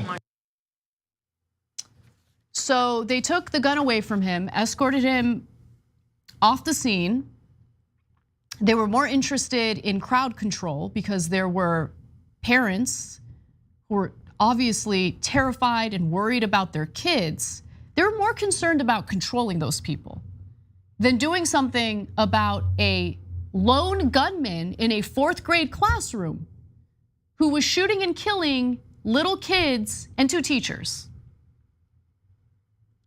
The thing that gets to me about this story is, we've talked about the cowardice of the cops here endlessly. And it never ceases to amaze me just how low the situation gets for them as these hearings take place, as we learn more about their response, how long they waited, how they didn't even bother to check and see if the door was locked. They used a crowbar-like, tool in order to get into the room, even though it's very likely that the door was not locked. Like, just incompetence, cowardice, it's endless. But the other thing that gets to me is, and I don't think this gets talked about enough, the amount of courageous people who were on the scene, who were stopped from doing the right thing. So in this case, look, you might argue, well, Officer Ruiz wanted to save his wife, and that's the reason why he was willing to go in there. It was personal to him. But at the end of the day, he was ready to go in. He wanted to save his wife. He wanted to save people's lives. His wife, by the way, the teacher, she served as like a shield for the students. So she got shot as she was trying to protect her students from getting shot and killed. And it breaks my heart that she died and that she did not take an oath to protect and serve. She didn't sign up to be a cop. She signed up to be a school teacher. And she put her life on the line and lost her life to protect her students. And I can't imagine, how could you not think about your own partner dying? Your own partner calling you to tell you that they've just been shot. And then when you try to save their life, you get stopped with people lying to you. Don't worry, Chief is on the scene, he's got it. Don't worry, boss. No, Chief was Chief was on the scene, but he's an incredible coward who's now trying to point fingers at other, departments to argue that he didn't know that he was the one responsible, even though he's the police chief. This is Arredondo. He's the police chief for that school's police force. Morella is a teacher of 17 years who taught fourth graders at Robb Elementary School, was shot and killed by the gunman while trying to protect her students, and that's according to her aunt, Lydia Martinez Delgado. She was in her 40s, super young, obviously incredibly selfless. And it's amazing to see how many people are willing to risk their own lives, even though they haven't signed up to be cops, to save others. But the people who were supposed to be the good guys with the guns, not only were they the immense cowards in this situation, they actively tried to stop other courageous people from trying to save lives. Including, by the way, the mother they put in handcuffs because she was trying to essentially force them to do something. And then later, when they took the handcuffs off, she ran in and got her kids out. She was put in handcuffs, that woman was. This teacher killed as she's trying to save these kids. Teacher had way more courage than the cops in Uvalde. That is the takeaway. So all these arguments about we just need good guys with the guns. Well, the people that right-wingers tend to think of as the good guys with the guns really failed the people in this community. I'm sure more stories are gonna come out in coming days. It's really hard to stomach this day in and day out, really. All right, final story in the first hour before we bring John in. Let's talk a little bit about the media and its disconnect with the American people. There's a new and fascinating Pew Research study that perfectly illustrates this significant disconnect between the news media and ordinary people. So this is an issue pertaining to trust, how information is disseminated, and more importantly, whether or not Americans really buy with what the media is selling. But what's also incredible is how delusional members of the media tend to be about how the public perceives them. Now, for example, the study asked journalists and the public to evaluate how well news organizations carry out the core functions of media. speaking truth to power, spreading accurate information about what's happening in the country and around the world, well, the results are pretty damning. So in all 5 areas, journalists actually give far more positive assessments of themselves than the general public does of the work that they're doing, okay? So 67% of journalists surveyed say the media do a solid job of covering the most important stories of the day, but only 41% of the American public feel the same way. While 65% of journalists say news organizations do a very or somewhat good job reporting the news accurately, only 35% of the public agrees, while 43% of US adults say journalists do a bad job at this. And when asked if journalists do a good job of serving as a watchdog over elected leaders, 52% of journalists said yes, but only 29% of the public agreed. And while 46% of journalists say that they give voice to the underrepresented, only 24% of the public think that's true. Excuse me. Now, I want to talk a little bit about why I think that is, right? So my theory is what we're kind of experiencing in government is also taking place in the media. So when it comes to providing a voice to the underrepresented, right? I think what the media tends to think of is, hey, we're hiring more diverse staff and we're talking to a Wall Street person, but the Wall Street person we're talking to is a black guy instead of a white guy. We're doing so good. We're representing the underrepresented. But no, you should definitely provide a voice to people of all different backgrounds, nationalities, races. I'm obviously in favor of that, but it doesn't stop there. That's not the end all be all, obviously. So are they representing the working class in America? And if you look at corporate media, which usually falls under an umbrella of like this major conglomerate, this major corporate conglomerate, no, they don't do a good job at representing the underrepresented. The underrepresented in corporate media are working people, ordinary working people. So while nearly half of journalists, 46%, say they feel extremely or very connected with their audience, this is sad, only about a quarter of the public, 26%, feels that connection with their main news organizations, which also makes a lot of sense. If you look at news consumption trends, like where people get the news, they still overwhelmingly get most of their news, not even online, but from local news. And I don't know when the last time was where you watch local news, but I don't feel connected to what they're up to. I mean, local news people got on my case because I was like, why are we still doing the 5-day forecast? Like, just look it up on my phone. They didn't like that. They didn't like that. Okay, got it. Okay, weather people should still have their jobs. I think there are weather reports that are worthy of coverage. However, I just don't think that what we see, whether it's in national network news or cable news or local news, either really resonates with people, and I don't think people feel a connection with these various news shows. Now, journalists do seem to understand, though, that the public doesn't really trust them or view them favorably. When asked what one word they think the public would use to describe the news industry, journalists overwhelmingly give negative responses, with many predicting that the public would describe the news media as inaccurate, untrustworthy, biased, or partisan.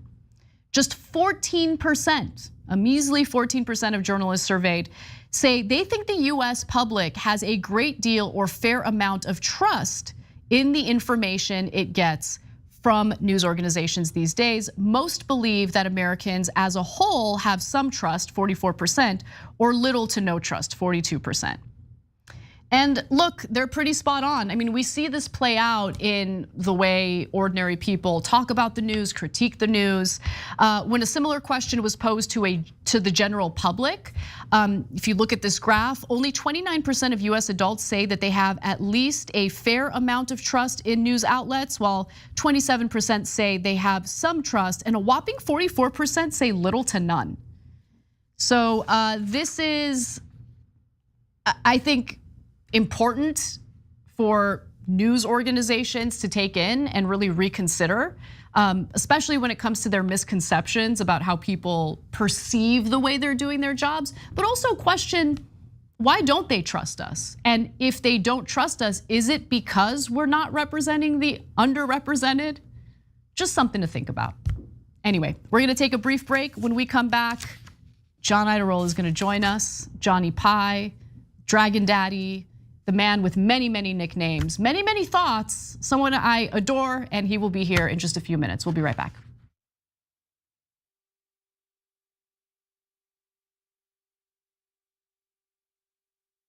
I'm old enough that I remember when Captain Crunch put the berries in it. Yay, crunch berries! And I was like, ooh, the fake berries. Remember? We're gonna try that. We did a story back in the day about how a woman sued, I don't know, General Mills. She'd been eating it for 4 years, believing that it was actual berries. Yeah. She's like, these aren't real berries at all. I'm like, I got news for you. Captain Crunch isn't really a captain or a person. Joining me now, legendary whistleblower and American hero, Edward Snowden. First question is, hey, where are you? I'm in my apartment in Moscow. All of a sudden, in the studio, Jim Gaffigan, everybody. Mental illness is, completely undiagnosed in our society. It's not about a particular administration.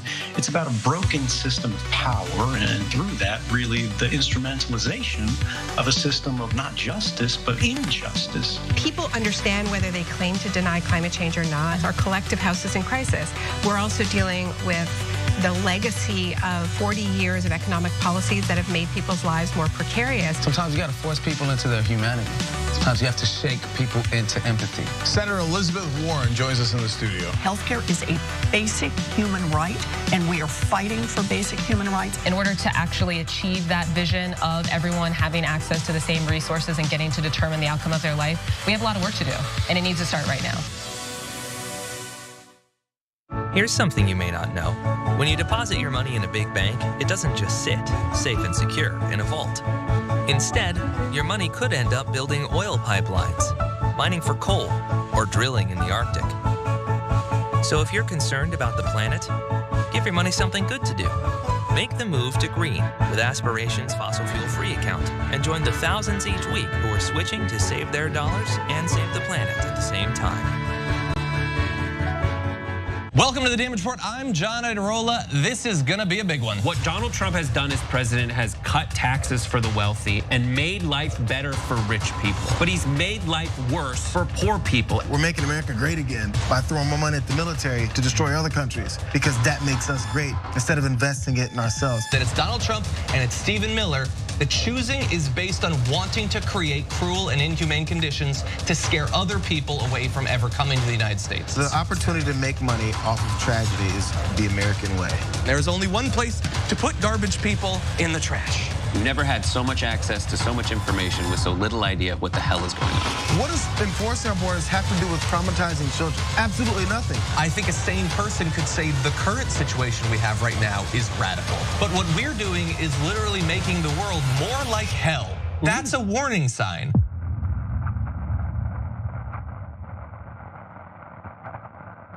ShopTYT.com now has books. One of them is Ryan Grimm's book, We've Got People. That's a saying that AOC said, they've got money, we've got people. It's the best tracing of the AOC victory I've seen anywhere. It's the most accurate, and it's got great details. The book actually goes all the way back to Jesse Jackson and how he's the original Bernie Sanders. If you wanna know how we're gonna win going forward, those lessons are super important, and they're in Ryan's book. So check it out right now at ShopTYT.com. We found the perfect person to lead the army, Allison Hartson.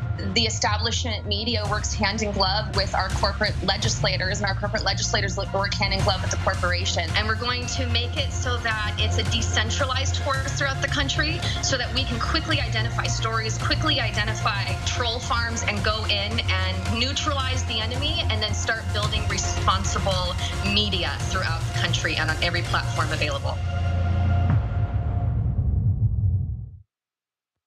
The joke is not on me, it is on you. You're gonna hate it. Sure, John Wardarola.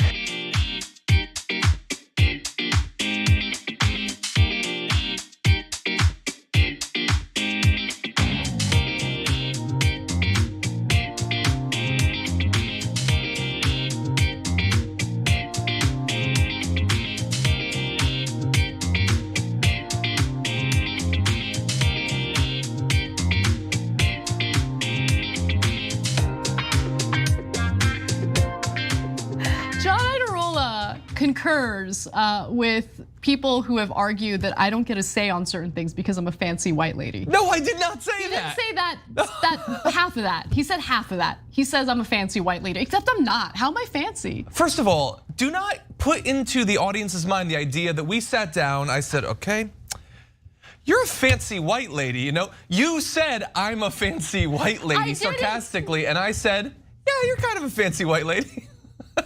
Sure, John Warderola. I was waiting for that. Thank you, Emma. Thank you. Another fancy white lady. We are the cul-de-sac twins. I don't even know what that means. It's a joke about Jimmy Dore accusing me and Emma of being like wealthy cul-de-sac dwellers, which I've never personally lived. Are cul-de-sacs particularly expensive places? I don't know. Ask Jimmy. Does he not live on a cul-de-sac? I don't know. I don't know. My grandmother lived on a cul-de-sac. I grew up in Reseda, I think they were California, middle class. I don't and know. lived there until I was 26. Look up Reseda and see what kind of community that is. Which, by the way, loved Reseda. No, don't just Working Google class. Reseda. Google Reseda area cul-de-sacs. There might be many. Do it, definitely. All right, well, we've got a lot to get to. John Iadarola joins me, obviously, and I'm excited for the next hour.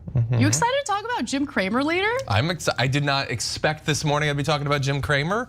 I also did not know a trivia fact about Jim Cramer that we're gonna get to. Yeah, I know. In your story. Oh, surprises. Did not see that coming. Lots of surprises. Okay, well, before we get to those surprises, let's talk a little bit about incredibly cowardly Republican lawmakers running away from reporters.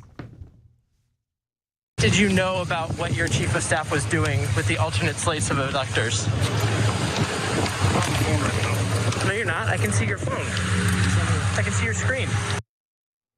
That is Republican lawmaker Ron Johnson running away from reporters just so he doesn't have to answer any questions about some pretty incriminating stuff that came up during the recent January 6th hearing. Now, during that hearing, we were given some revelations about how his staffers were essentially trying to send Vice President Mike Pence a list of alternate electors to essentially steal the election on behalf of Donald Trump, okay? Now, it was Ron Johnson's staffers who tried to do that. So that's where it gets a little incriminating because it appears that Senator Ron Johnson tried to also fake a phone call in that video that you saw to avoid having to answer questions about it, which honestly implicates him, in my opinion, more in this issue. It's not like he had some lone staff member who decided to take matters into his own hands. But nonetheless, I wanna go to the next video because his attempt was busted by a DC reporter and he was forced to make stupid excuses. You're about to hear those stupid excuses right now. Why was your chief of staff even offering this to the vice president? Because it's a complete non-story. We've issued a statement, and it's a non-story. I don't know what you're even concerned about. Well, they said that your chief of staff is saying that you offered, you wanted to provide alternate electors in Michigan and Wisconsin to Vice President Mike Pence. This was a staff-to-staff exchange, and I was, basically unaware of it. And the chief of staff contacted the vice president's staff, said, "Do you want this?" They said no, and we didn't deliver it, and that's the end of the story. But why was he even asking for that? Because somebody delivered this to our office and asked to deliver that to the vice president. Did you support his efforts to try to get those slates to the vice president? No, I had no knowledge of this. So that staff member under a bus, right? Because he apparently acted unilaterally. Of course, I'm not buying that at all. And so these were the text messages that were shared during the January 6th hearing recently. It features text messages between the senator's chief of staff, Sean Riley, and former Mike Pence assistant, Chris Hodgson. So Riley says Johnson needs to hand something to Vice President Mike Pence, so V. POTUS, please advise. At that point, Pence's staffer says, "What is it?" Riley responds, "Alternate slate of electors for Michigan and Wisconsin because archivist doesn't receive them or didn't receive them." And at that point, the Pence staffer says, "Do not give that to him." Okay. That's direct. Just want to be clear though, Riley specifically said, this is an important part of this story, Johnson, meaning Senator Ron Johnson, needs to hand something to the vice president. Please advise. So, John, I don't know, maybe we're being a little too harsh with Ron Johnson, and maybe he's right. Why are you coming after me, reporters? Why are you asking me these questions? Yeah. But I don't know, I feel like stealing the election on behalf of Donald Trump with a slate of fake electors, pretty bad. Yeah. Pretty bad. Yeah, you don't necessarily, in a situation where you're like following the senator, you don't have time to necessarily answer all of his questions. But the question, I don't even know why you're asking this. I'd just quickly be like, the fate of democracy's at stake. I don't know, it seems kind of important. You might be trying to make it. Oh, by the way, also, you saw in those text messages that he used the term alternate electors, which the reporter also used. Stop doing that. Why are you calling them alternate electors? They're not alternate electors. You know what an alternate elector is? Something that sounds legitimate. Yeah. These are not. These are fake electors at the very least, illegitimate electors, saboteur electors, something like that. They're not electors. Yeah. The electors are people who are choosing to fulfill what is supposed to be a purely ceremonial role in the presidential election. What you have is a bunch of partisan hacks you've chosen that have nothing to do with any of this, that you've put their names on a list because you think that prop somehow makes your quest to overturn the results of the election more legitimate. It does not. It is just a prop, that's all. So don't play into the framing of them. But Ron Johnson implied that it was just a staffer. At various points, he also said it was just an intern. And then when they turned it back around and said, this is your chief of staff, it's literally like if you're new to politics, you don't follow this, chief of staff is like the most important person that works for you. He then said, well, he had just come from the White House. It was his first day. Yeah, but you chose him. Don't be like we haven't vetted him. He's your chief of staff. And as you pointed out, all of that is still just a cover because according to the text message, this was not a thing where it's like, hey, I've been hearing some buzz about this. It's Johnson needs to get this there. Exactly. The only thing that makes me question it a little bit is he said very clearly, I don't know anything about this. And there could be other text messages or other pieces of evidence that directly implicate him. He would look bad in the light of that. That doesn't necessarily stop them from lying, but sometimes they're careful. Lauren Boebert refuses to say whether or not she asked for a presidential pardon, so sometimes they try to be careful. But Ron Johnson definitely was involved in this. It was definitely illegitimate, and he knows that.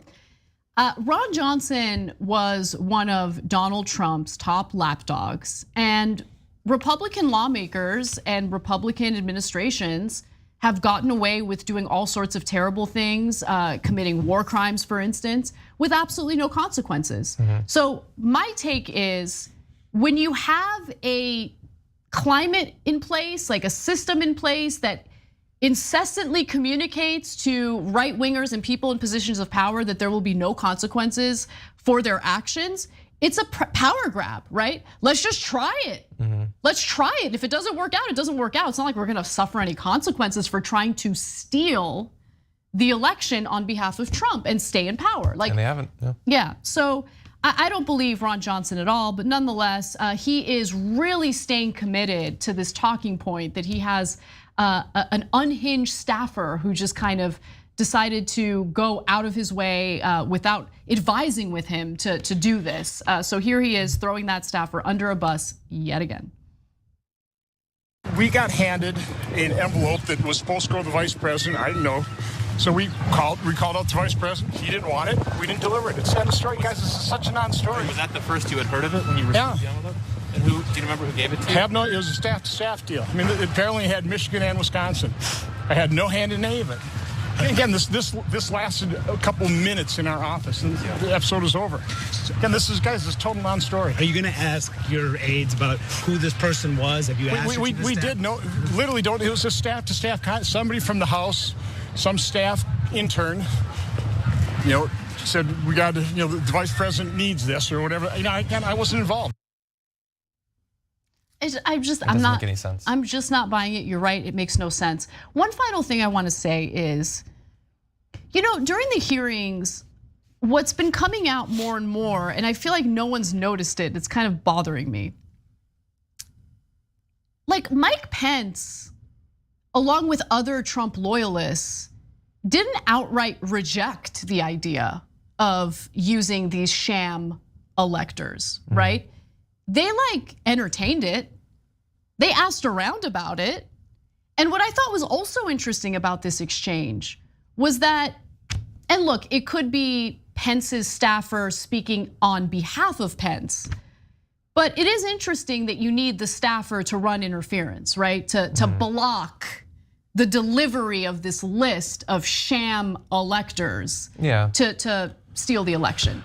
Yeah, I mean, presumably Senator Ron Johnson would have Pence's phone number if he wanted to directly contact him. It could be an effort to put some distance, which he's now doing, having his chief of staff do it and having him contact a staffer for the VP. But again, I mean, no part of this makes any sense. So if some random intern for a Republican representative, he implied it was someone from the House, came to your office with an envelope of electors, then okay, that's not on you. So then why did your chief of staff reach out to the VP about it? Since you didn't entertain it and it only lasted a few minutes, why did your chief of staff come out of that interaction believing that this is something he needs to directly contact the upper aides of the vice president for? Doesn't make any sense whatsoever. And let's say that did happen. Let's say that he's totally innocent, Ron Johnson didn't do anything about all of this, but because of the actions of some random intern, he has been implicated in a plot to overthrow democracy. How badly would you want to identify that person to clear your name? Right, exactly, yes. But he doesn't want to. Yep. He's not interested at all in identifying who that person is. He's the homie. Yeah, and look, I think that throwing interns under the bus for the things you do, we've criticized people in the past for doing that. It's pathetic, but you have to at least do it if you're gonna do it. You can't fake throw the anonymous, non-existent, the ghost intern under the bus. That doesn't actually work. And choose an excuse, honestly. I'm sure you've dealt with people who will provide multiple excuses for something that is much less credible than one good one. So he's got his intern and he's got, I wasn't in it, and also it only lasted a few minutes. What is that supposed to mean? I know, it's amazing. You try to use that to get out of other things people accuse you of. I was robbing the bank, but I robbed the bank for just a few minutes. I was in the vault for like a minute. Did it quick. Yeah, there's no 5-second rule of like coups. That doesn't work. I know, it's amazing. I do want to read this comment from our members section. You can become a member by going to tyt.com/join, help keep us sustainable and free of any corporate influence. Strategic Diversity Dragon writes in and says, Johnson was supposed to personally give the documents to Pence. I am sure an intern does not determine whether Johnson delivers the mail. Yeah, it's excellent point. I mean, excellent points all around with you and John included. So we'll see what happens. And look, it has been illuminating. We're learning more about just how many terrible people are in the Republican Party who have no problem essentially dismantling our democracy, stealing elections, completely discounting the votes of tens of millions of Americans. At the end of the day, though, for this to really matter, all the people who've been implicated in this need to face and suffer consequences. Yeah. And I mean, the fact that Merrick Garland is like, and David Schuster said he could walk, he should be able to walk and chew gum at the same time. But he went to Ukraine to talk about how the Justice Department will pursue war crime charges against Russia, which at the end of the day is like a symbolic thing, right? No, there are criminals within our government in America right now. File the criminal charges, what are you doing? I mean, it's just laughable, it is. And maybe he will, I don't know, but he hasn't yet. And Merrick Garland, when has he ever done anything? It's really infuriating. But anyway, we got to take a break. When we come back though, Trump is losing some pretty significant support, even among people who organized rallies for him on January 6th. We've got that story and more coming right up.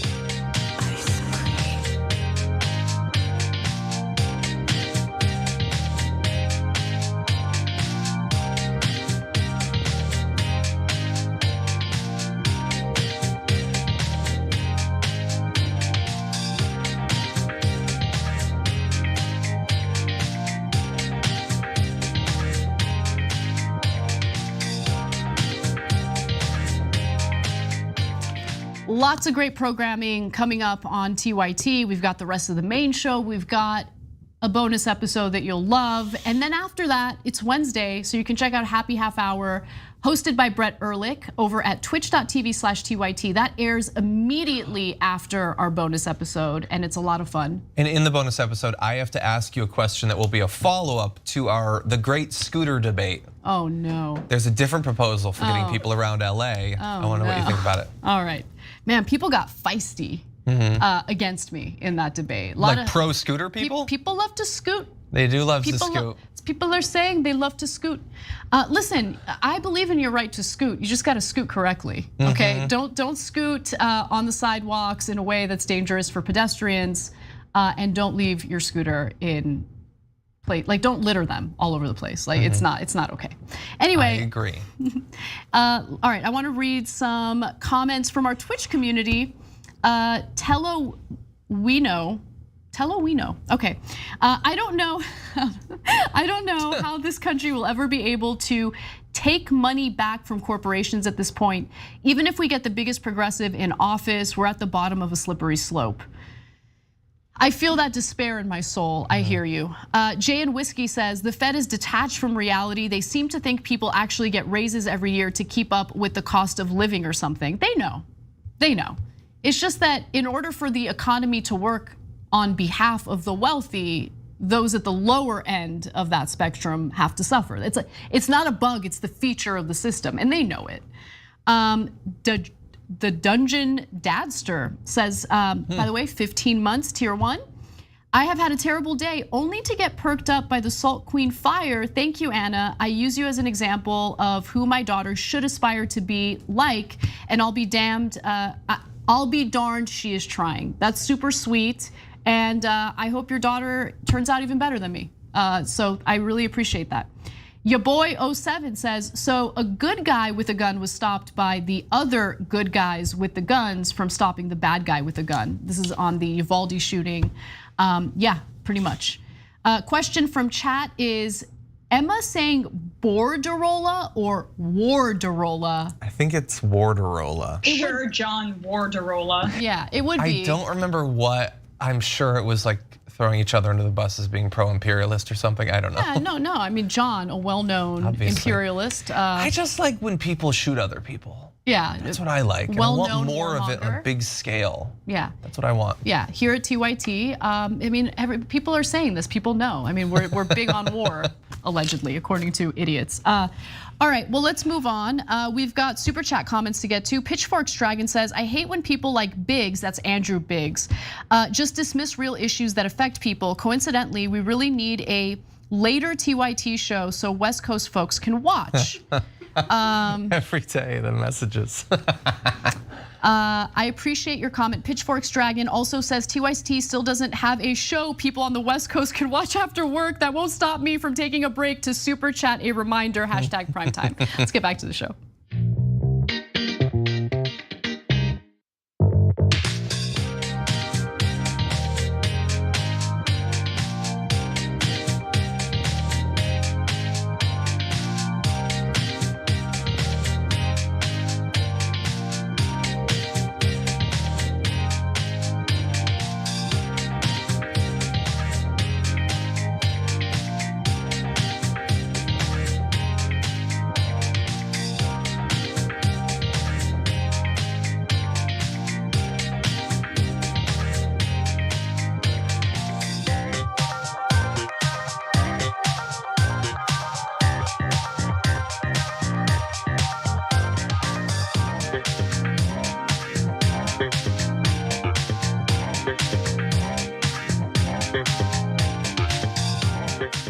Welcome back to the show, everyone. Anna Kasparian and John Iadarola. Let's get right to our next story, because Trump's having a tough go at things, okay? A couple stories out that don't look so good for his 2024 presidential run, if he does choose to run. Donald Trump is having a rough couple of days when it comes to support among those who honestly used to consider themselves his most avid supporters. In the wake of Mo Brooks's loss to the Trump-endorsed Katie Britt in Alabama, This is during the Senate runoff. Amy Kremer, who's the co-founder of Women for Trump, blasted him for rescinding his endorsement of Mo Brooks. Now, I'm not a fan of Mo Brooks. I think Mo Brooks embarrassed himself by just pandering to Trump, and then he tweaked Trump just a little bit on the outcome of the 2020 election. He lost Trump's endorsement, and then he went crawling back to Trump begging for an endorsement. Trump never gave that endorsement to him. I don't know, I prefer political leaders, political individuals who want to lead and aren't chumps who are willing to embarrass themselves on the national stage just for political power. But nonetheless, Amy Kremer, who again is the co-founder of Women for Trump, didn't like that Trump failed to endorse Mo Brooks and says, quote, "Donald Trump is disconnected from the base. I don't know what has happened there. I think he's getting bad advice from the people around him. And I think it's unfortunate, but it's time for those of us in the movement to get back to basics, back to our first principles. We were here long before President Trump came along, and we're going to be here long afterward." So not only is she the co-founder of Women for Trump, but she's also the chairwoman of Women for America First that actually helped to organize Trump's January 6th rally at the Capitol. So look, I let him fight. Let him fight. I like that. I'm enjoying it. But there is no good guy in this story. Okay, she's not the good guy. Trump is obviously not the good guy. Mo Brooks is not the good guy. The Trump endorsed candidate, not the good person. This is losers all around. But I like that they're fighting. It's fun. I do. Can we put up that last graphic? Because I had a couple of problems with it. I mean, first of all, I'm sure she has been around for a while, but saying this isn't about Trump, this is about the movement. Well, your group is Women for Trump, not Women for America. You've got other groups, sure, fine, small nitpick, whatever. Donald Trump is disconnected from the base. Well, to be fair, he turned on Mo Brooks and the base was like, oh, okay, this guy who's our incumbent and supposedly agrees with us, we hate him now. Yeah, so is he actually that disconnected from the base? That is a good point. I don't know. Look, it's not super clear one way or the other because sometimes he's gone against people, Nancy Mace, for instance, and that didn't sway it. But he probably turned that vote like 20 points, so he's at least in touch with some of the base. What he's in touch with the base on, you might not want to identify that they largely just do what he says and they don't care about the substance of it. He didn't turn on Mo Brooks for substantive reasons. It wasn't about a policy or anything. It was pure whim, and that was enough in this case to move people. That's something for you to think about, leader of Women for Trump. It doesn't reflect well on your base, but you're moving past it, that's fine. Can we put back up that graphic because there was one or two other problems there? Other than just that, by the way. He's getting bad advice from the people around him. He is a 96-year-old man. At some point, can he be responsible for the things that he says and does? Particularly, by the way, when it's not like he did something so out of the blue, so different from what he normally does that clearly he must be getting some bad advice. Turning on someone for a very minor perceived slight is exactly what Donald Trump does. He does not need advice from people to turn on someone because he thinks someone's being disloyal to him. That's his #1 move. And so, look, she wants the movement to be a success, and it is like a small bit to her credit that a person who would start a group called Women for Trump, that there's literally any line that she won't follow Trump past. I'll give her that. But she is missing tons while doing so. Yeah, you make a good point. In your earlier point, you say, Trump seems to be in touch with a good portion of the base. I prefer a Trump who's not in touch with anything.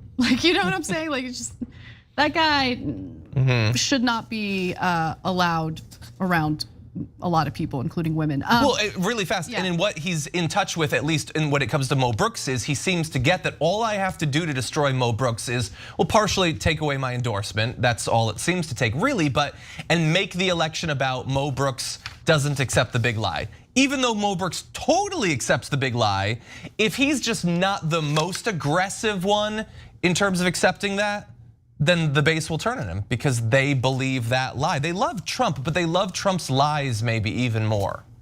Well, she also took to Twitter to share her thoughts, and I want to share those tweets with you. She got sassy at one point, and I'm a fan of sass. I like to get sassy myself. So first off, here is her Twitter page.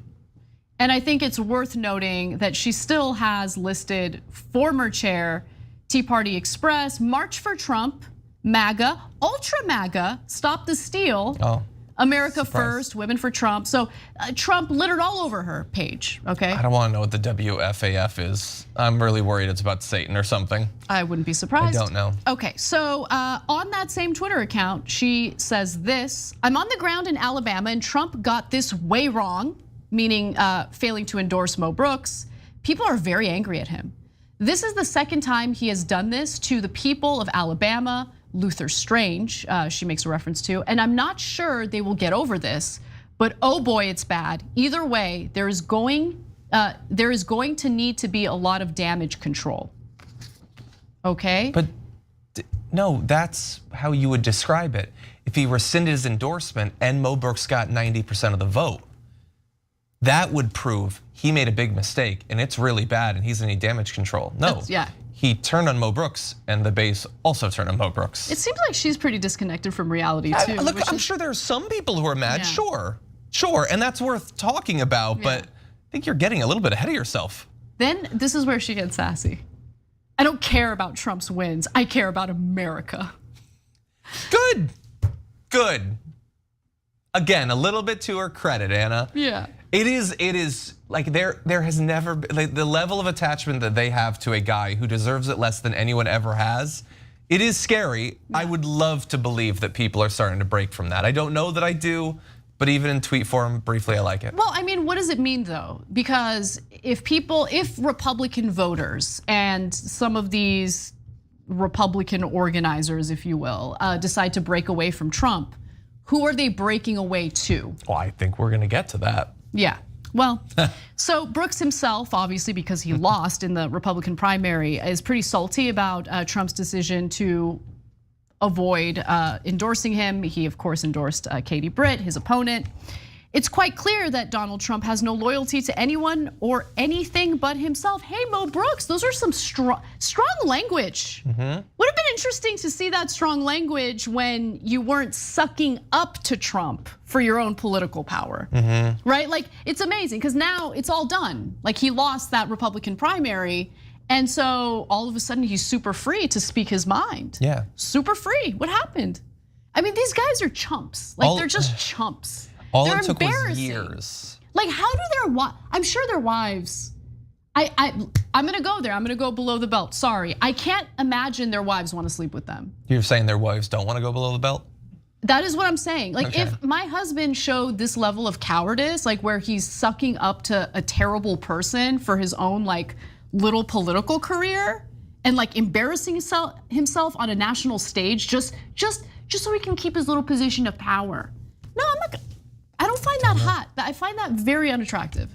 I'm right there with you. Yeah, but aside from him already not being a good person, which of course I also find incredibly unattractive. But let's move on. So it's not just women for Trump who seem to be distancing themselves from MAGA, the MAGA god himself, if you will. It looks as though Dr. Oz, who just won his Pennsylvania primary, is quietly getting rid of Trump imagery on his campaign website, which is interesting to say the least. So throughout the primary, by the way, nearly all of his advertising highlighted Trump's endorsement. Even a series of 6-second issue ads on guns, abortion, and energy began with endorsed by President Trump. Oz's Twitter account mentioned Trump more than 70 times between the endorsement on April 9th and primary day on May 17th. But Oz's campaign ran after winning the Republican nomination and didn't include footage of Trump. So let's take a look at some stuff. Both his Facebook and Twitter accounts during the primary featured a cover photo of Trump and Oz with the words endorsed by Trump, but no longer. Now the banner photo just says, "Thank you, Pennsylvania." And it's also gone from red to blue. It's interestingly. You know why? You want to know why? I don't want to scare anybody. You're trying to win the Republican vote, right, in the primary. And then once you secure that, then all of a sudden, because Dr. Oz is a shell of a man, okay? There are no values there. There are no principles there. The only values he cares about are in his bank account. Yeah. Okay. There's almost a metaphor there with the projected face and someone pulling the strings behind the curtain. There's almost an Oz metaphor that could be made. For sure. And this is a guy who doesn't really, he's not in it because he sees a country he wants to serve. And to be fair, there are many politicians currently sitting in Congress who share that same characteristic. But yeah, of course, now he's like, all right, now I have to appeal to a broader group of voters, particularly independents, in order to beat my Democratic opponent. And so he thinks maybe I can beat John Fetterman, who actually has values, who actually has a plan, who actually wants to help better people's lives by just changing the imagery on his campaign website and on his social media. It's not gonna happen. People can see through it. It's America still. I know, but Fetterman's doing really, really well. Do you think that Fetterman should talk up Oz's ties with Trump? Absolutely, especially now that it's clear that Oz is trying to like distance himself. So Fetterman should. Fetterman's done, and we've talked about this on the show this week. He's done a good job in messaging in a way that I think a lot of Democrats have like failed to do. So as much as people might hate it, meme culture is important in terms of like, I don't know. He's just done a good job dunking on Dr. Oz on Twitter. I haven't seen that. You haven't seen it? It's pretty good. And I like it because some people might tut, like, those who have like nostalgia for how politics was like in the 1990s. But we're in a different era. And if you're gonna do this when they go low, we go high BS, you're gonna lose. You just are. So hit them where it hurts. And with Dr. Oz, there are a lot of places to hit him. Yeah, especially if you're the size of John Fetterman. Yeah. I think you pretty much hit him anywhere. True. All right. Don't hit your political Do opponents. not. That would be bad. We don't support that. No, Greg, we're talking about it politically, not actual physical violence. Okay, well, one more story before we go to break, because this kind of goes along with Trump's bad week. A new poll shows that Ron DeSantis beating Donald Trump in New Hampshire. So depending on where you stand on the whole Trump-Ron DeSantis debate, this is either a good thing or a bad thing. I think it could actually be disastrous because Trump might be terrible, but he's also incredibly incompetent and not tactful at all. Ron DeSantis, also pretty terrible and much more tactful. I'll make my case in a moment, but first let's get to the results of this poll. This is a recent study of New Hampshire voters, and it showed that if DeSantis and Trump do run against each other, it's actually gonna be a very close race, okay? So when provided with a list of Republicans who are thought by observers to be considering running for president in 2024, likely New Hampshire Republican primary voters are split between DeSantis and Trump, with 39% preferring the Florida governor and 37% supporting the former president. Less than 10% would support former Vice President Mike Pence, that's again 9%. Former UN Ambassador Nikki Haley at an embarrassing 6%. Former Secretary of State Mike Pompeo at an also embarrassing but very gratifying 1%. And then South Dakota Governor Kristi Noem at 1%, and Texas Senator Ted Cruz at 1%. God, these people are just so embarrassing. Clowns of clowns. Stop running for president. It's too funny. They know who you are and they don't please, like you. Keep doing it, keep doing it. Yeah, that's true. It'll be really funny. Ted Cruz, actually, yes, please run. It'll be hilarious and we need it. Now, DeSantis did a little creepy. Like he creeped up the polls over the last year. So I want to show that to you right now. This is from the University of New Hampshire. They're the ones who did this study.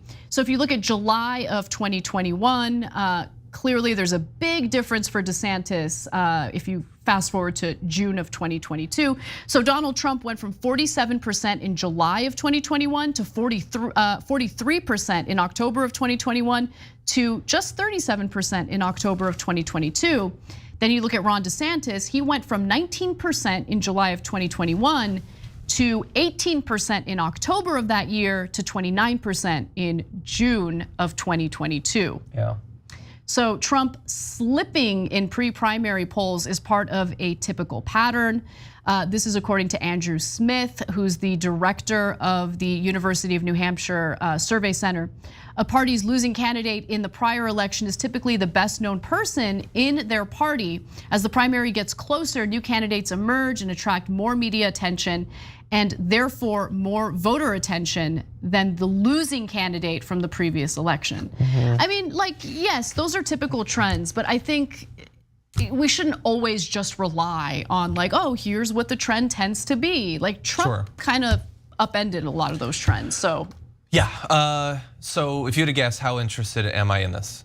I guess 0%, because that's your first comment about it. No, I really like it actually. Oh, you do? Yeah, there's like 20 different reasons. So there's so many things you have to consider. One, this is New Hampshire, which is different than other states when it comes to evaluating Republicans. So the trends for Republicans in New Hampshire, or Democrats in New Hampshire, very different than other states, even other states in the Northeast, so bear that in mind. We need way more polls, by the way. That's all true.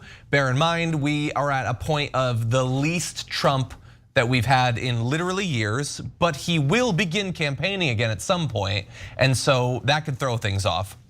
But can we put up the actual chart? Yeah. There's a couple things that I want to mention there that I thought were so fascinating. This is totally John's wheelhouse. It is actually my wheelhouse. So I love everything. I want to start at the bottom. Ted Cruz in July of last year, they're like, we don't like that guy. October of last year, we don't like that guy. June of this year, we really don't like that guy. Yeah, we like him. He's losing ground, you doofus. Oh, I love it. I like that when you look at the Mike Pence numbers, it looks like he got a bit of the few Republicans that don't want the vice president to be assassinated by their president. He's really solidified that group. That's good. And Ron DeSantis has jumped up. Now, why is that? Well, look, he's been making news, but he's been making news for some time.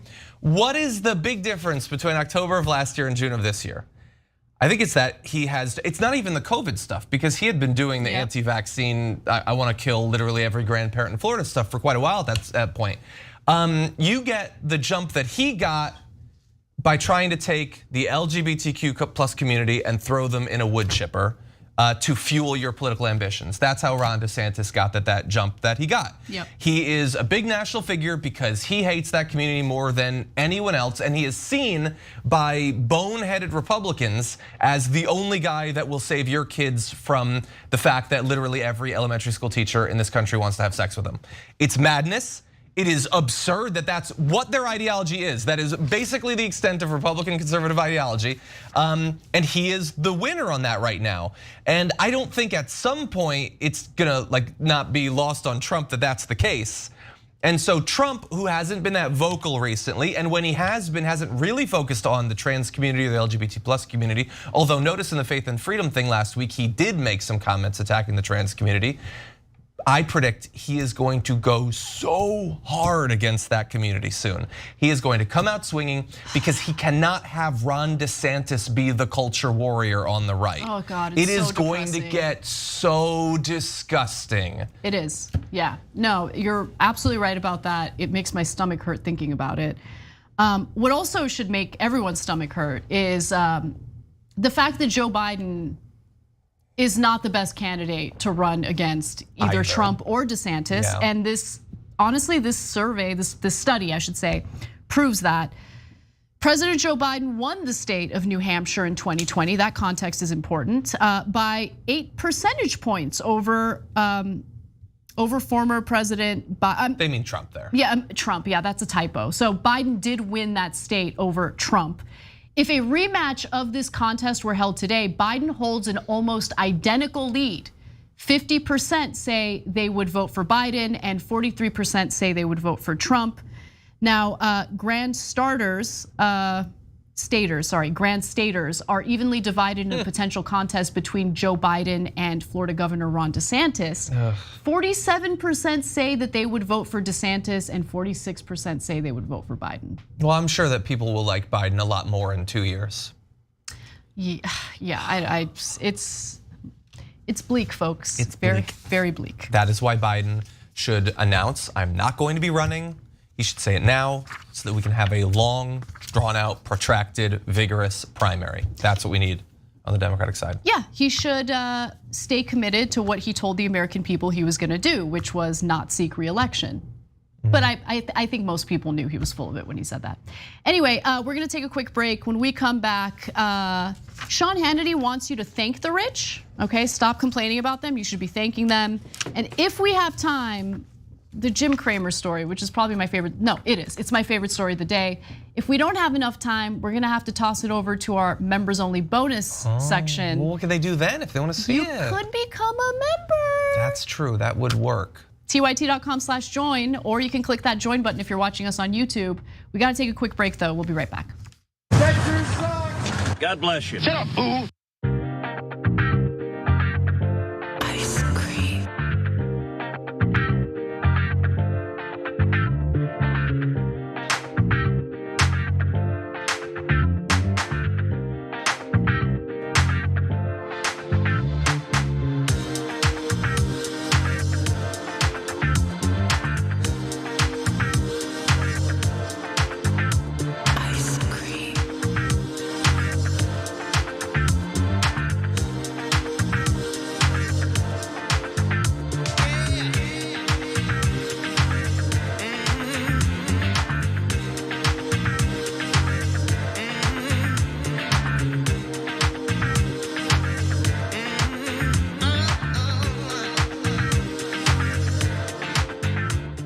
Rapid fire round time, okay? Because we've got a lot of comments, a lot of good ones, and I want to get to them. Shikata Ganai, Beer Dragon, in our members' comment says, the stock market has morphed from sound investing to casino gambling, 100%. Nostra Science says, we are at war with COVID and resisting Putin advances in Ukraine. So where are the price freezes on goods and war profiteering checks on corporations? Anything less is a farce. Toli McShuley says, so in other words, throw another log recession onto the Dems midterm fire in November where they're going to get smoked by the right. Yeah, I mean, look, Probably. Democrats are They're disaster. Disaster. Absolute disaster. Owning My Lib Dragon says, Anna, I'm sure this has probably come up a lot, but have you considered running for office? I've never campaigned for anyone, but I would volunteer my ass off for you, hashtag Anna 2024. That is super sweet. Yes, I have considered it. I've been on air since I was 20, and you know what's gonna happen. So would I go through that pain knowing that I have a good shot at winning? It depends on what I would run for, obviously. I don't know, I've thought about it. I'm nowhere near ready to do it. I don't wanna be in Congress. Like, it sounds terrible to me. And I just wanna go in and F them up, like honestly, politically. Yeah, yeah, you've got to be worried that people are going to dig through the archives and find video of you like smearing scooter riders and stuff, and then you've lost the hipster vote, and what are you going to do then? I remember when there was rumors I was going to run against Dianne Feinstein in 2018, I think it was, like a Senate run, which I'm so glad I didn't end up doing that. That would have been a disaster. Her team already started like putting out Oppo research on me. Which, by the way, wasn't even accurate. It was like taken out of context, just complete BS. Anyway, that's how they roll. That's how they roll. Democrats will fight hard when it comes to crushing progressive candidates. All right, let's go to, Tim Handy and Straw Hat Dragon. New YouTube members, we're so appreciative of you. Thank you for supporting us. Jason Ray says, wonder if Johnson would have settled for the intern did it from Hillary on the 9th Benghazi hearing. Good point. Moonchild Dragon says, keep your heads up, fellow Americans. We need to uplift and support each other more than ever. Totally agree with you on that. Jason Ray with another super chat. Funny how the only ones advocating for cuts in Social Security will never have to rely on it to survive. Exactly. Yep. Lars Nielsen says, the worst case scenario is if inflation continues, if interest rates and employment rise. Stagflation is the only thing the media is talking about in Sweden right now. Jason Ray says, money bet, we will find out cops shot some of these kids trying to fight the shooter and then say teachers should be armed. Yeah, there's been some speculation about that. We'll see what the outcome is. Let's get back to the show.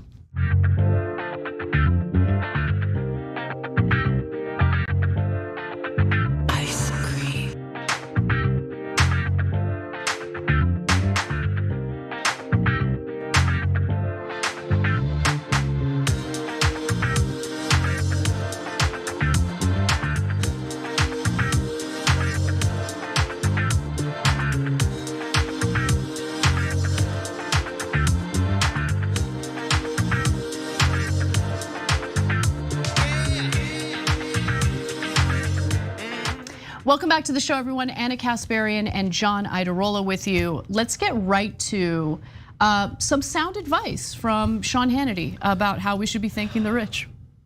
So, yesterday, Sean Hannity gave some great advice to workers who have been crushed by stagnant wages, the failure to increase the federal minimum wage and all of that. People who have been victimized by the ever-growing income and wealth gap in this country. Be thankful that rich people need you to build their yachts. That's the advice from a guy who probably collects millions in his Fox News salary. Yep. Now, Hannity was referencing what Joe Biden had to say about yachts recently. So just to give you the context, let's watch what Biden had to say, then we'll get to Hannity. We also can move in a direction that we can provide for increasing taxes on those in the corporate area, as well as the individuals as it relates to Trump's tax cut, which is inflationary. That going out and buying a yacht doesn't help the economy a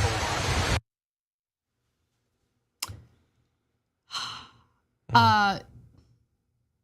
He has no interest in raising the corporate tax rate. Can we just be honest about that? Because his own Build Back Better agenda, which was crushed with his own help, by the way, wasn't even going to reverse the Trump tax cuts for the wealthy. Okay, so corporate tax rate prior to Trump's tax cuts for the rich was 35%. He lowered it to 21%, and Biden proposed lifting it up to 25%.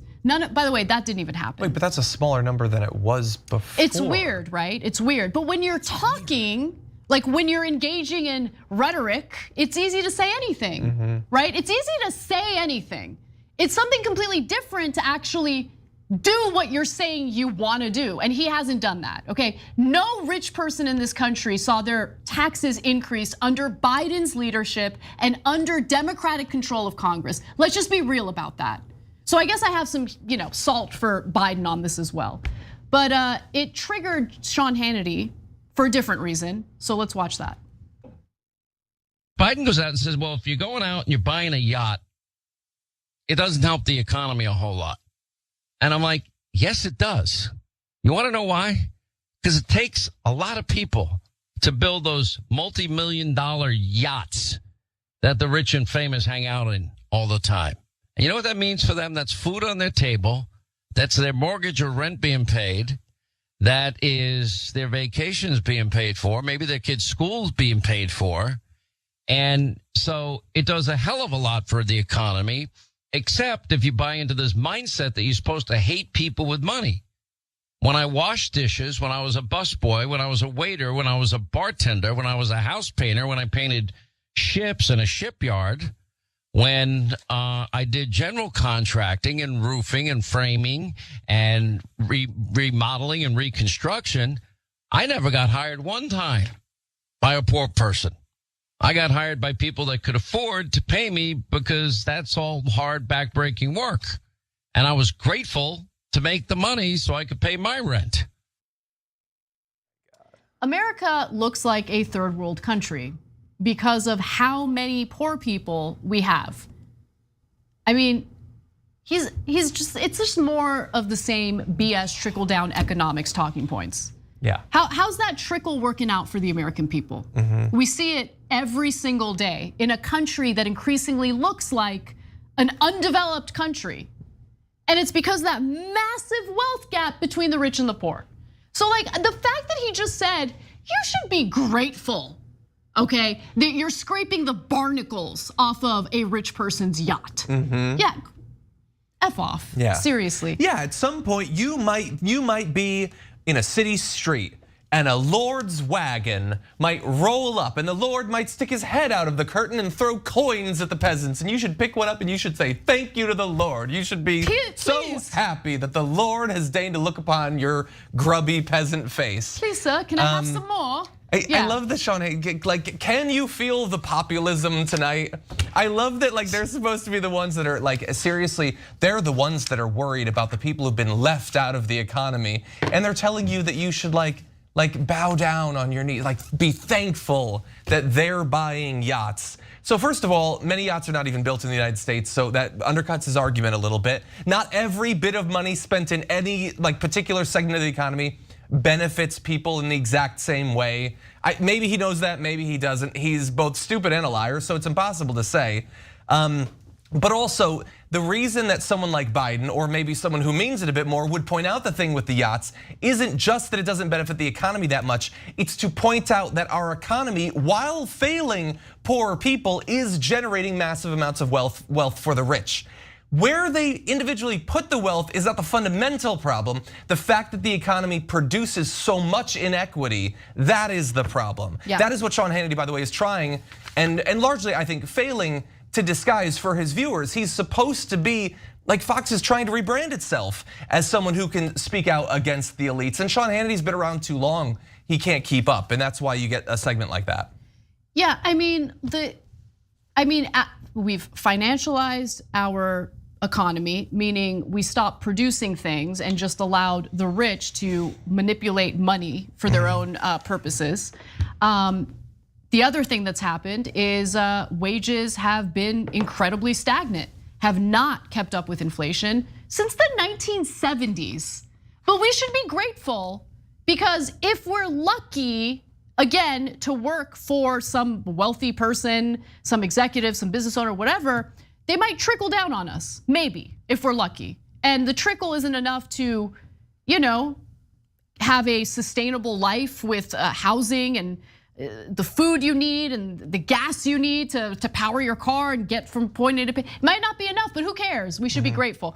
Let's take a look at wages, actually. So as you guys know, minimum wage has not been increased. The federal minimum wage is still $7.25. You should be grateful for that. But if you had adjusted that for inflation, minimum wage would actually be $24 an hour, okay? So that's a graph showing you exactly how wages have not kept up with inflation. Americans are doing far worse today than they were in the 1960s, money-wise, financially. Not enough yachts are being bought. Not enough. Maybe that's the problem. More yachts, we need more rich people to have more yachts. So again, barnacle scraping, that's we should be grateful. Until 1968, the minimum wage not only kept pace with inflation, it rose in step with productivity growth. In the more than 5 decades since then, the minimum wage has not even kept pace with inflation. However, if the minimum wage did rise in step with productivity growth since 1968, it would be over $24 an hour today. Yeah. And that's according to Dean Baker, who does great work. That's a piece in Common Dreams. And look, we can go on and on and on. I mean, it's infuriating when rich people tell us that we should be grateful. When people who, by the way, I mean, think about how many people at the top don't even need to work or produce anything, right? They literally just live off their investments. They just host the Tucker Carlson show. They just don't have to produce anything. Yeah. And the richest 5% of Americans, by the way, own 2/3 of the wealth in this country. Just 5% own 2/3 of the wealth in this country. But you should be grateful, according to Tucker Carlson. Yeah, 100%. I'm glad that you pointed out the fact that productivity has been so divorced from wage gains. It made sense for it to be tied, because as you produce more wealth is generated. You should get a portion of that. You used to. You don't need more. That money is still being generated. Someone is getting it. Who do you think it is? And look, we argue that you should be making more money. Virtually everyone out there agrees that they should be making more money. That does not mean that they prioritize it in their politics. If they can be convinced, for instance, that the more important thing to focus on is Drag Queen Story Hour, then maybe they'll accept for a few decades the fact that they lose more and more money every single year. But maybe it's just a coincidence that the right keeps talking about stuff like that. I always appreciate when conservatives do weigh in on economic issues and specifically what they genuinely think about workers in America. Because they actually use those culture war issues to avoid having to talk about their unpopular views. So Sean Hannity, I want to thank you for letting the American people know what you really think about them. Bonus episode is next. We'll see you there, tyt.com/join.